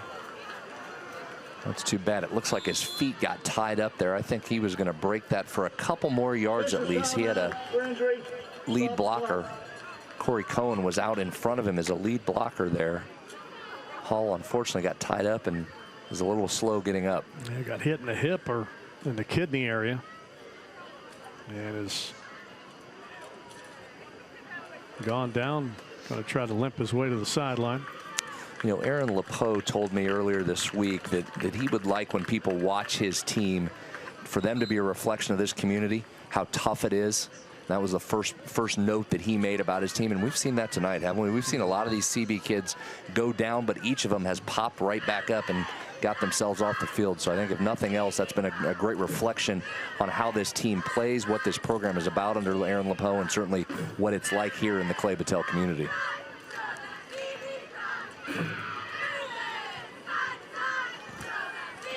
Well, speaking of toughness, you know, Cohen's battling an injury. Hall just went down. He's right back out there. And they've got Cohen in as a wing, starting quarterback. Snap, McLaughlin is going to tuck it, and he gallops out to the 48-yard line. Tackled on the play by Winters, and McLaughlin's he's a tall drink of water. He is, and he throws a nice ball. We've seen him go deep here a couple of times. It comes out of his hand nice, so it's something if you're Aaron LePeau as Cohen is battling through that arm injury that we've been talking about all night. You're looking for some depth at that position. You're seeing if Gavin McLaughlin here can take over some of these snaps. Should be the final play of the third quarter, barring a stoppage. Third down at 7 from the 48. And there's the stoppage. Good job by McLaughlin. Perhaps a little change in cadence there. That's about the fourth voice that the Cameron D-Lions heard tonight at quarterback. Red ball, freshman, white, 5-yard penalty. That makes it a 3rd and 2 now.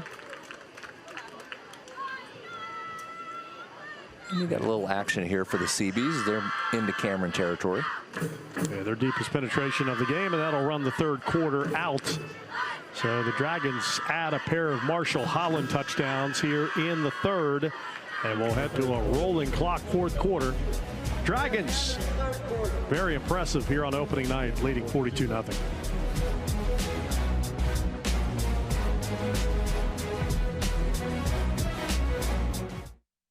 The best thing about West Virginia is hope.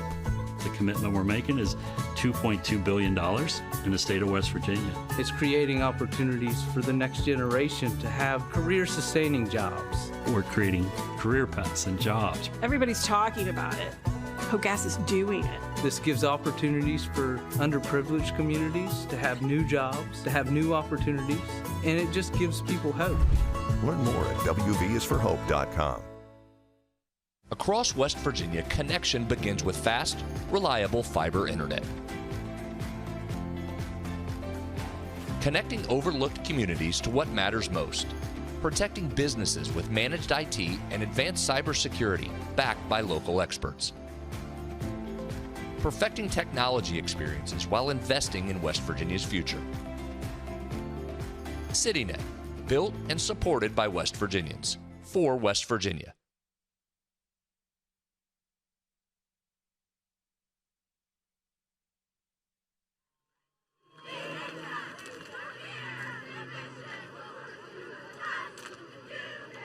As we head into the final quarter of tonight's game, we ask that fans help keep our stadium clean. Please gather your trash and place it in containers located near the exits and throughout. Everyone goes along. Tied 42-0. Marshall Holland with a big third quarter here. And you look back at the interception that started the back-to-back touchdowns for Marshall Holland. Getting his senior season off to a great start. Our player of the game, but also Sawyer Reed, the quarterback, had himself a big night as well. 4 touchdowns accounted for. Yeah, they've both been fantastic. Add in Talon Brown and the production he's had, and Cameron has had a host of great performances tonight. Another high snap leads to a fire drill, and McLaughlin is going to be tripped up by Sawyer Reed. And instead of what could have been a 4th and short, now it ends up in a 4th down and about 7. And got a lot of things to work on for Aaron LePeau, but they're going to have to start at that quarterback center exchange. That has been an issue all night. Yeah, and I think that offensive line just needs a chance to get some reps. They knew they were going to be inexperienced and potentially a little slow starting here with the season, trying to break in that entire new offensive line, and that's one they're going to work on improving throughout the season. 4th down and 8. Dragons show blitz. McLaughlin puts Hall to his right. Play clock's at 5. Snap, delay, give, and the blitz gets home, and a TFL for Weston Miller, a freshman. Turnover on downs, back at the 42-yard line. Yeah, and that's really been the story of the game outside the great individual performances from some of these Dragons, has just been overall the defensive penetration, and you saw it right there by Weston Miller just in the backfield before Clay-Battelle had any chance to even get the play started. Dragons will take over on down. Dragons take over from the 42-yard line, leading 42-0. Looks like Reed's going to stay in at quarterback. We'll start to see some of the younger Dragons in here.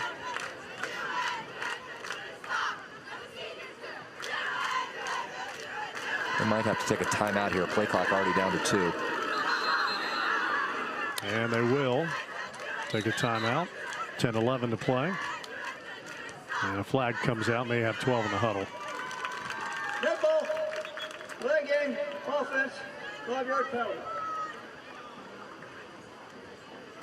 I didn't give them the timeout. Instead, the 5-yard mark off, and now we'll just play on.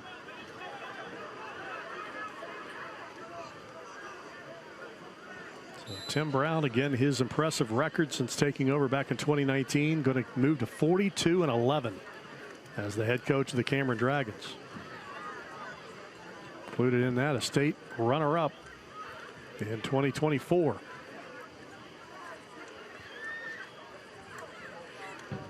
Snap back, inside give, and there is Miller, who just had the nice TFL on defense, and he gets his first carry of the game. Rambles down to the 39-yard line for a gain of 8. You know, the other thing that was impressive about Cameron here in game 1, and it was one of our keys to the games, we talked about which team would be able to limit their mistakes the most, was probably the team that was going to win this game. Cameron's done a nice job. A couple penalties early on, and then they really settled in, and you've seen this offense clicking here relatively mistake-free. Just 3 penalties for 25 yards on the game. All right, 2nd down, 7. Complete line shift there, so the JV's in now. Onyx O'Neal's the new quarterback. From the 39-yard line, run blitz comes, hand off to Miller, and he avoids the blitz, but can't avoid a nice form tackle made by Cohen at the 38-yard line, gain of a yard. Miller with the carry. 3rd down upcoming here. Well, it was a great tackle by Cohen. The quarterback can't do it much better. And he's got it out. A performance tonight. As you can see, he's got that right hand heavily wrapped. You saw him warming up, and a sling device in the pregame, and I just get the feeling it really kind of hampered. Certainly not the only reason, but one of the reasons why this Cee-Bees offense could not get going. Yeah, and you certainly hope that he can bounce back from that, and that's not an injury that nags him all season. Such a dynamic playmaker. We talked in the pregame about him, guy that had more than 100 yards rushing against his Cameron team in the state semifinals, then turns around in the state championship game and throws for over 300. So he does it all for them. He can run it, he can throw it. You just certainly hope that that hand bounces back for him as we move throughout this season. O'Neal on the keeper, takes it down to the 31-yard line. To the Cee-Bees 31-yard line. 1st and 10 Dragons. Another 1st down for the Dragons, leading 42-0 here on opening night. Trying to run out the remaining portion of this 4th quarter clock and head back with a win. Bad snap. Miller picks it up, and it's been that kind of night for Clay-Battelle. Miller picks up 2 yards on a ball that was snapped down at his ankles. Miller with the carry.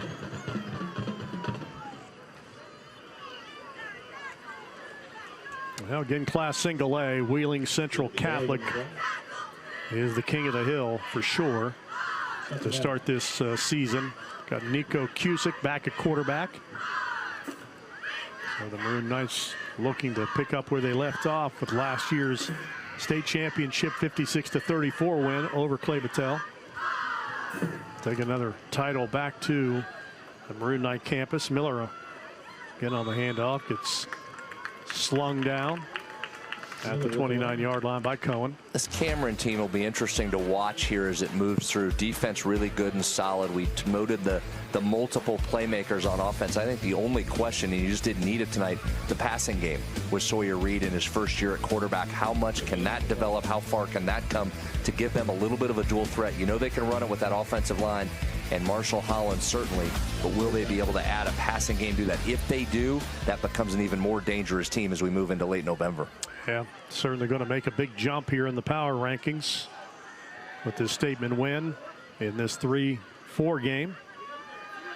Given the backfield, nice run by Miller as he squirts through what was available down to the 27-yard line for 2. Clock winds under 6 minutes in the fourth quarter. 42-0 our score. Weston Miller making the most of his snaps, comes in, makes a play defensively. He's carried the ball nicely 2 times here on this possession. Possession down here for the Dragons, 4th down and 6 from the 29. And Cameron with their JVs out there going against a mix and match, but still a lot of regulars for the Cee-Bees. Play clock at 10 as they break the huddle. O'Neal trying to get his backfield lined up properly. And a delay of game.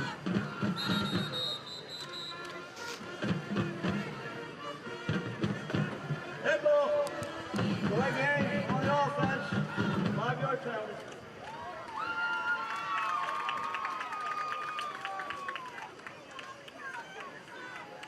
Well, final from South Charleston, 67-0. Black Eagles defeat Nitro.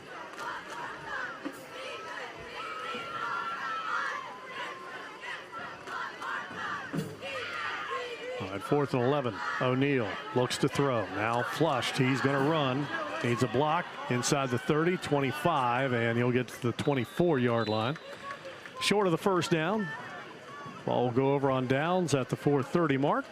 We'll step out quickly, 42-0. Clay-Battelle with the ball when we come back.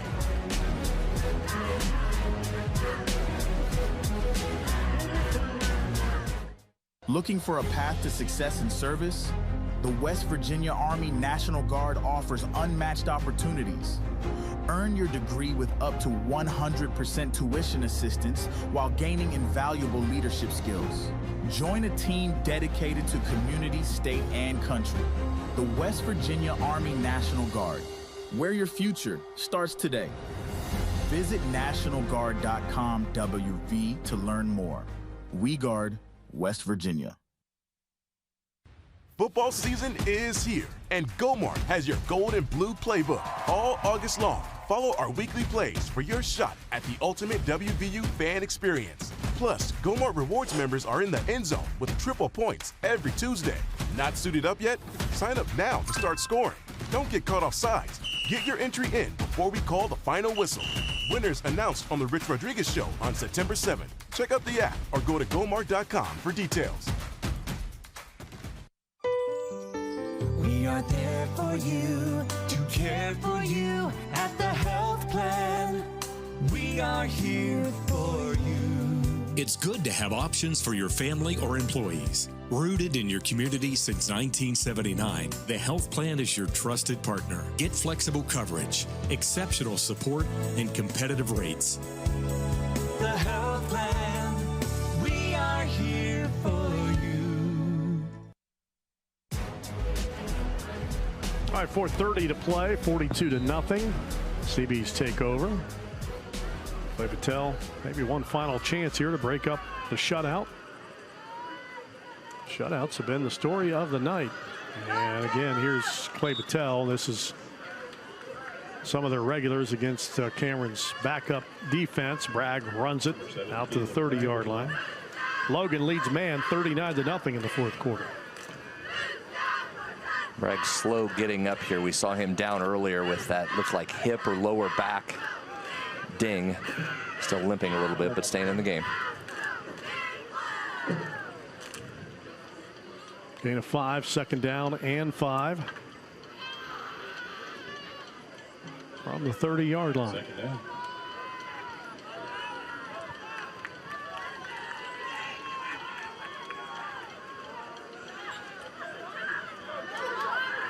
Run out to the 43, 44-yard line. Chachi on that carry. Chachi with the run. There's the sticks for Clay-Battelle, 3:20 to play. Special thanks also to Clay-Battelle's administration for being very hospitable and hosting us on this kickoff game, agreeing to move the game. This game was originally scheduled for tomorrow night, but agreed to both teams agreed to move the game to Thursday night.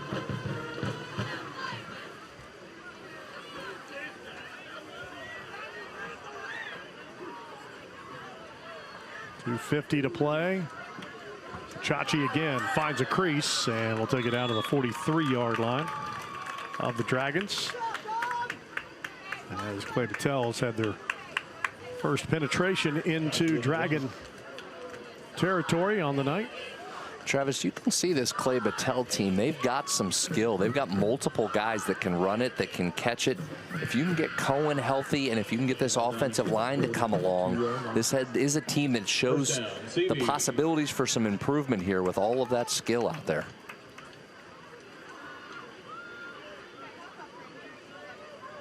Yeah, for sure. Came into the season with questions along the offensive line, and they're certainly going to leave week number 1 with those same questions unanswered. As third straight carry again for Chachi. Fumbled the football. It is picked up and slung out of bounds. That'll result in a penalty as Cohen slings the fumble recoverer, Maverick Lilly, out of bounds. And that kind of night for the home team. The Cee-Bees with their best looking drive of the night, but it was coughed up and recovered by Cameron. Yeah, they were finally getting some daylight in there and able to run the football and move it down the field. And unfortunately for Clay-Battelle, that ball just popped out there late at the end of the run. All right, 42-0, and Personal foul, late hit on blue. 15-yard penalty, first down. should be a few snaps away from this one being a final. Penalty will take the ball down to the 37-yard line. Well, Travis, last year in this game, we saw Morgantown High open the season in impressive fashion over Parkersburg and then go on to win a state title. Cameron certainly tonight showed that it is a serious contender for a state title in single A. Yep, no doubt. Certainly a team that could get back to Charleston for the second time in 4 years. There's another hard run. That's Corbin Trussell, a freshman. His first carry of the night. Boy, I like the Cameron Young backs. Boy, he's ready to go. Took advantage of his opportunity. He didn't look like a freshman on that carry. Yeah, Miller and Trussell, 2 young running backs for Cameron, have looked impressive here. Both 9th graders in this 4th quarter. 1 minute mark, 42-0. First down, Cameron.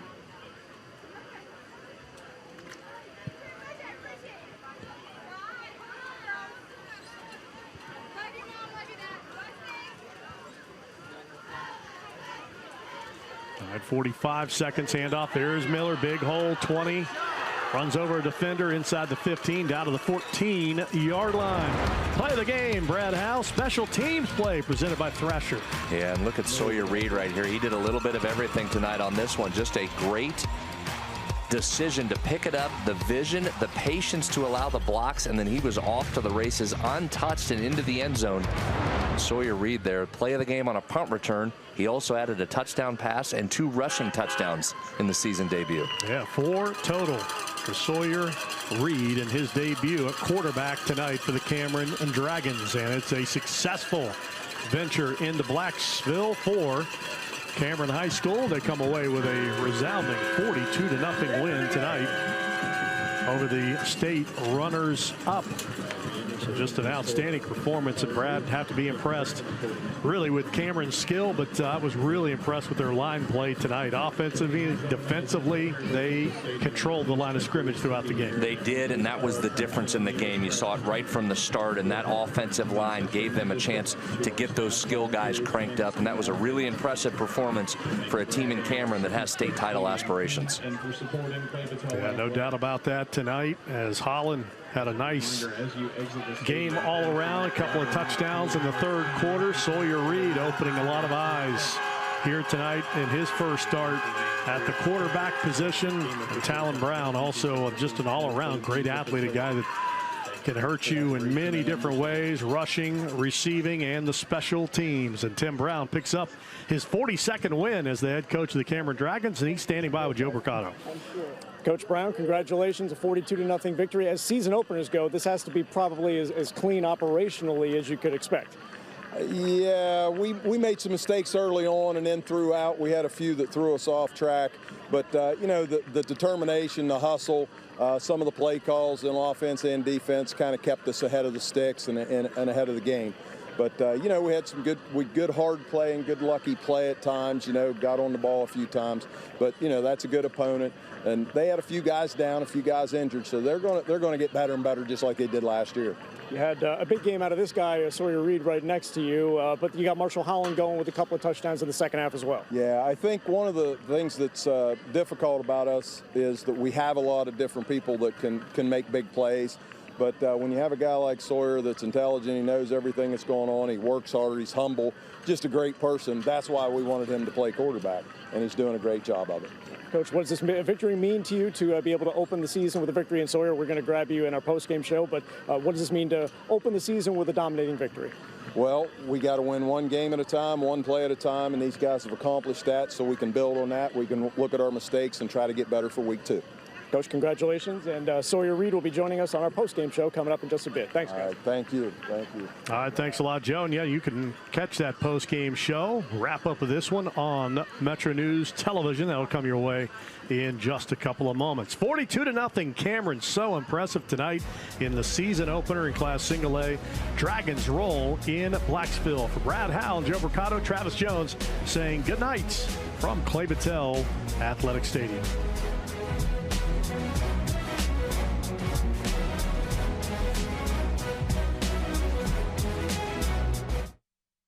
Style should feel as good as it looks. That's why Tony the Tailor is proud to feature Johnny O, the perfect blend of classic style and laid-back comfort. Whether you're at the tailgate, on the golf course, at the office, or out for the weekend, Johnny O delivers effortless style for every occasion. Discover the latest Johnny O collection today and our new selections of WVU and Marshall logoed apparel at Tony the Tailor, downtown Charleston, or online at bestmastertailor.com.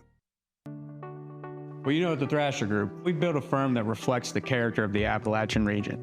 Resilient and resourceful. We have a strong, adaptable team of professionals who understand what it takes to get things done here.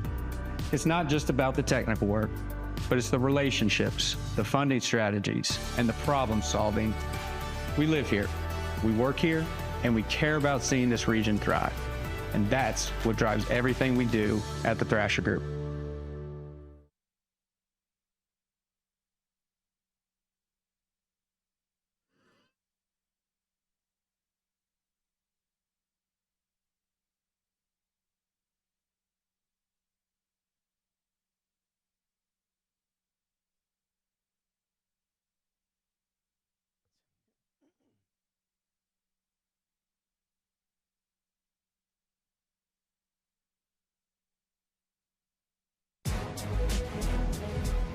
Back in Blacksville for post-game coverage of the WVSSAC Kickoff Classic as the Cameron Dragons open up their 2026 season with a 42-0 victory over the Clay-Battelle Cee-Bees. Joe Mercado joined by the new starting quarterback for the Cameron Dragons in Sawyer Reed. Sawyer, congratulations as you stepped into the starting quarterback spot for the first game.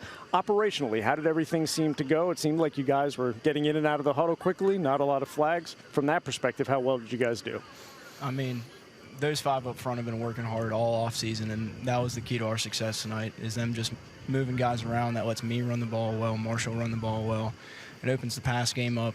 Just when they're working, that's all we need. We talked about a month ago, you were pretty excited to step into the starting quarterback spot. What does it mean to you to lead this? Obviously, you have been a great player for the last couple of years for this team, but what does it mean to lead this offense from the quarterback spot? I love it. I mean, I try to lead them the best I can, and I don't know, I just like having the big role. Okay. You had a couple of touchdown runs to start things off, and then let's talk about your touchdown pass late in the first half to Talon Brown. What did you see there, and how well was Brown able to connect with you there? I mean, we kind of knew on that play, like we had ran the ball like 10 plays in a row, so we was like, all right, they might bite on this, and as soon as I saw the corner up, it was just let it fly. So it looks like you're going to go into half at 21-0, and then you get a punt return. At what point on that punt return for a touchdown did you know that you had 6? Cut back. Yeah, on the cutback, and I knew I was going. Great blocking on that return. Yep. So Marshall Holland gets going in the second half with a pair of touchdowns. What does he mean to this offense? He's our workhorse. If we need tough yards, he's getting the ball. The line blocks, we're picking up the yards we need. Okay. And lastly, Sawyer, this is a good team that you beat. Yes, they had some younger guys working into some spots, but what does it mean to start your season with a victory like this on the road against a team that could very well be there at the end like they were last year? It's great. They've always been a rivalry, and they are a good team, and they're really well coached, and just it's a great team effort whenever we can do that, no matter who the opponent is. 2 touchdown runs, a touchdown pass, and a return for a touchdown for Sawyer Reed of Cameron High School as the Dragons defeat Clay-Battelle to open up the season by the final of 42-0. More post-game coverage continues after this.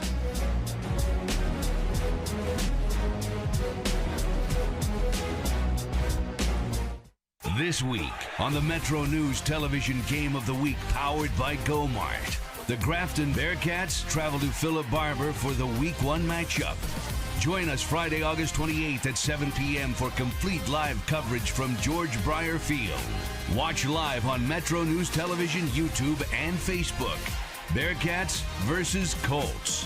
Friday, August 28th at 7 p.m. The MetroNews Television Game of the Week, powered by GoMart. It's our 23rd anniversary, and to celebrate, we're having a huge anniversary sale all month long on all Toyota trucks and pre-owned vehicles. We've discounted over 100 pre-owned vehicles this month, most of which are local one-owner trades. Great deals on all our Toyota trucks, and with over 90 in stock, now is the time to get yours.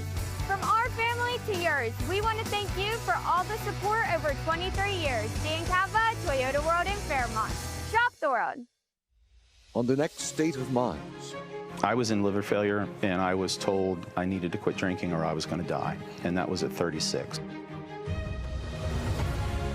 When he invited me to church, all the hair on my arms, my chest, my back, it all stood up. You're taught to love, you're taught to forgive, and there's a reason for that.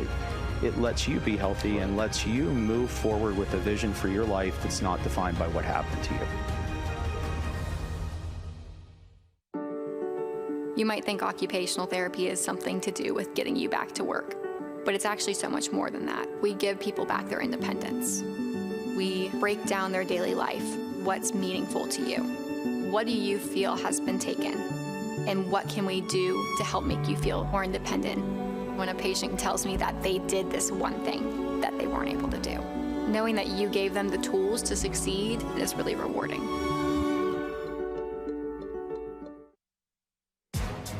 In a matchup of the last 2 Class A state runners-up, the Cameron Dragons open up their season with a dominating 42-0 victory at Clay-Battelle in the WVSSAC Kickoff Classic. Joe Mercado wrapping up our post-game coverage here. We'll take a look at the game highlights and the Cameron Dragons getting on the scoreboard early in the first quarter. The new starting quarterback for the Dragons, the man you just heard from, Sawyer Reed, starts things off with a 7-yard touchdown run. The Dragons had a 7-0 lead at the end of one. Reed then doubles the lead with a 5-yard touchdown run to make it 14-0, and then the Dragons really open the game up late in the first half.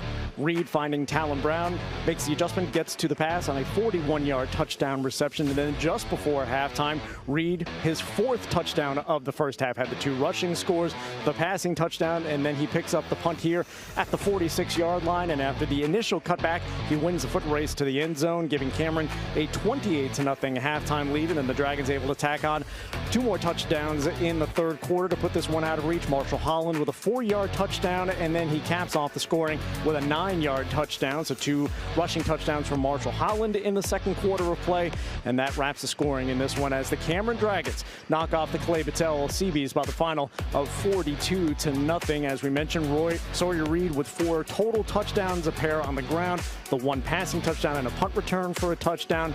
Talon Brown with a receiving touchdown in the second quarter. Cody Clovis had a interception for the Cee-Bees late in the first quarter when they were trailing to 7-0. That the lone turnover that the Cee-Bees were able to collect in this game. So the Cameron Dragons open up their 2026 season with a successful victory at Clay-Battelle, winning by the final of 42-0. That brings our coverage of the WVSSAC Kickoff Classic to a close on the opening weekend of high school football in the state of West Virginia. Thanks for joining us, and good night from Blacksville.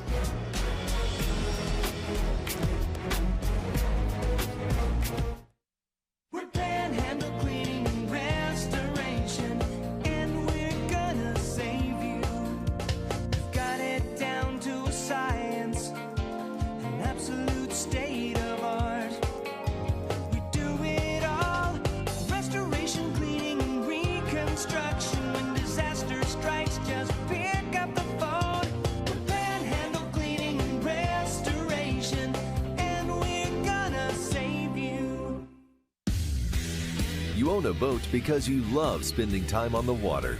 Choose the outboard that allows you to make the most of it. Honda Marine's legendary reliability, ease of maintenance, and powerful performance keep you going strong. And they're all backed by the peace of mind protection of the industry's best limited warranty. Visit your Honda Marine dealer today and find out why it's more than an engine. It's your time on the water.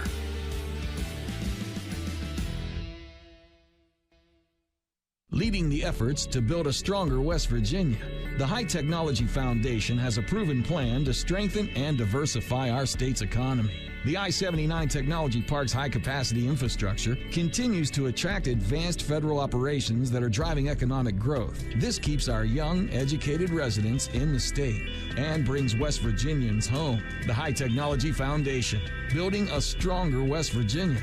Learn more today at WVHTF.org. Need a truck that's ready for work, weekends, and everything in between? Right now at Dan Cava GMC, get up to $10,000 off select new GMC Sierra 1500, or save up to $4,000 off all new GMC Canyon Elevations, offering bold styles, advanced technology, and everyday practicality. Come explore our all-new GMC Yukons, built for busy families and big adventures. All this and more at Dan Cava GMC in Bridgeport. Shop Thorold.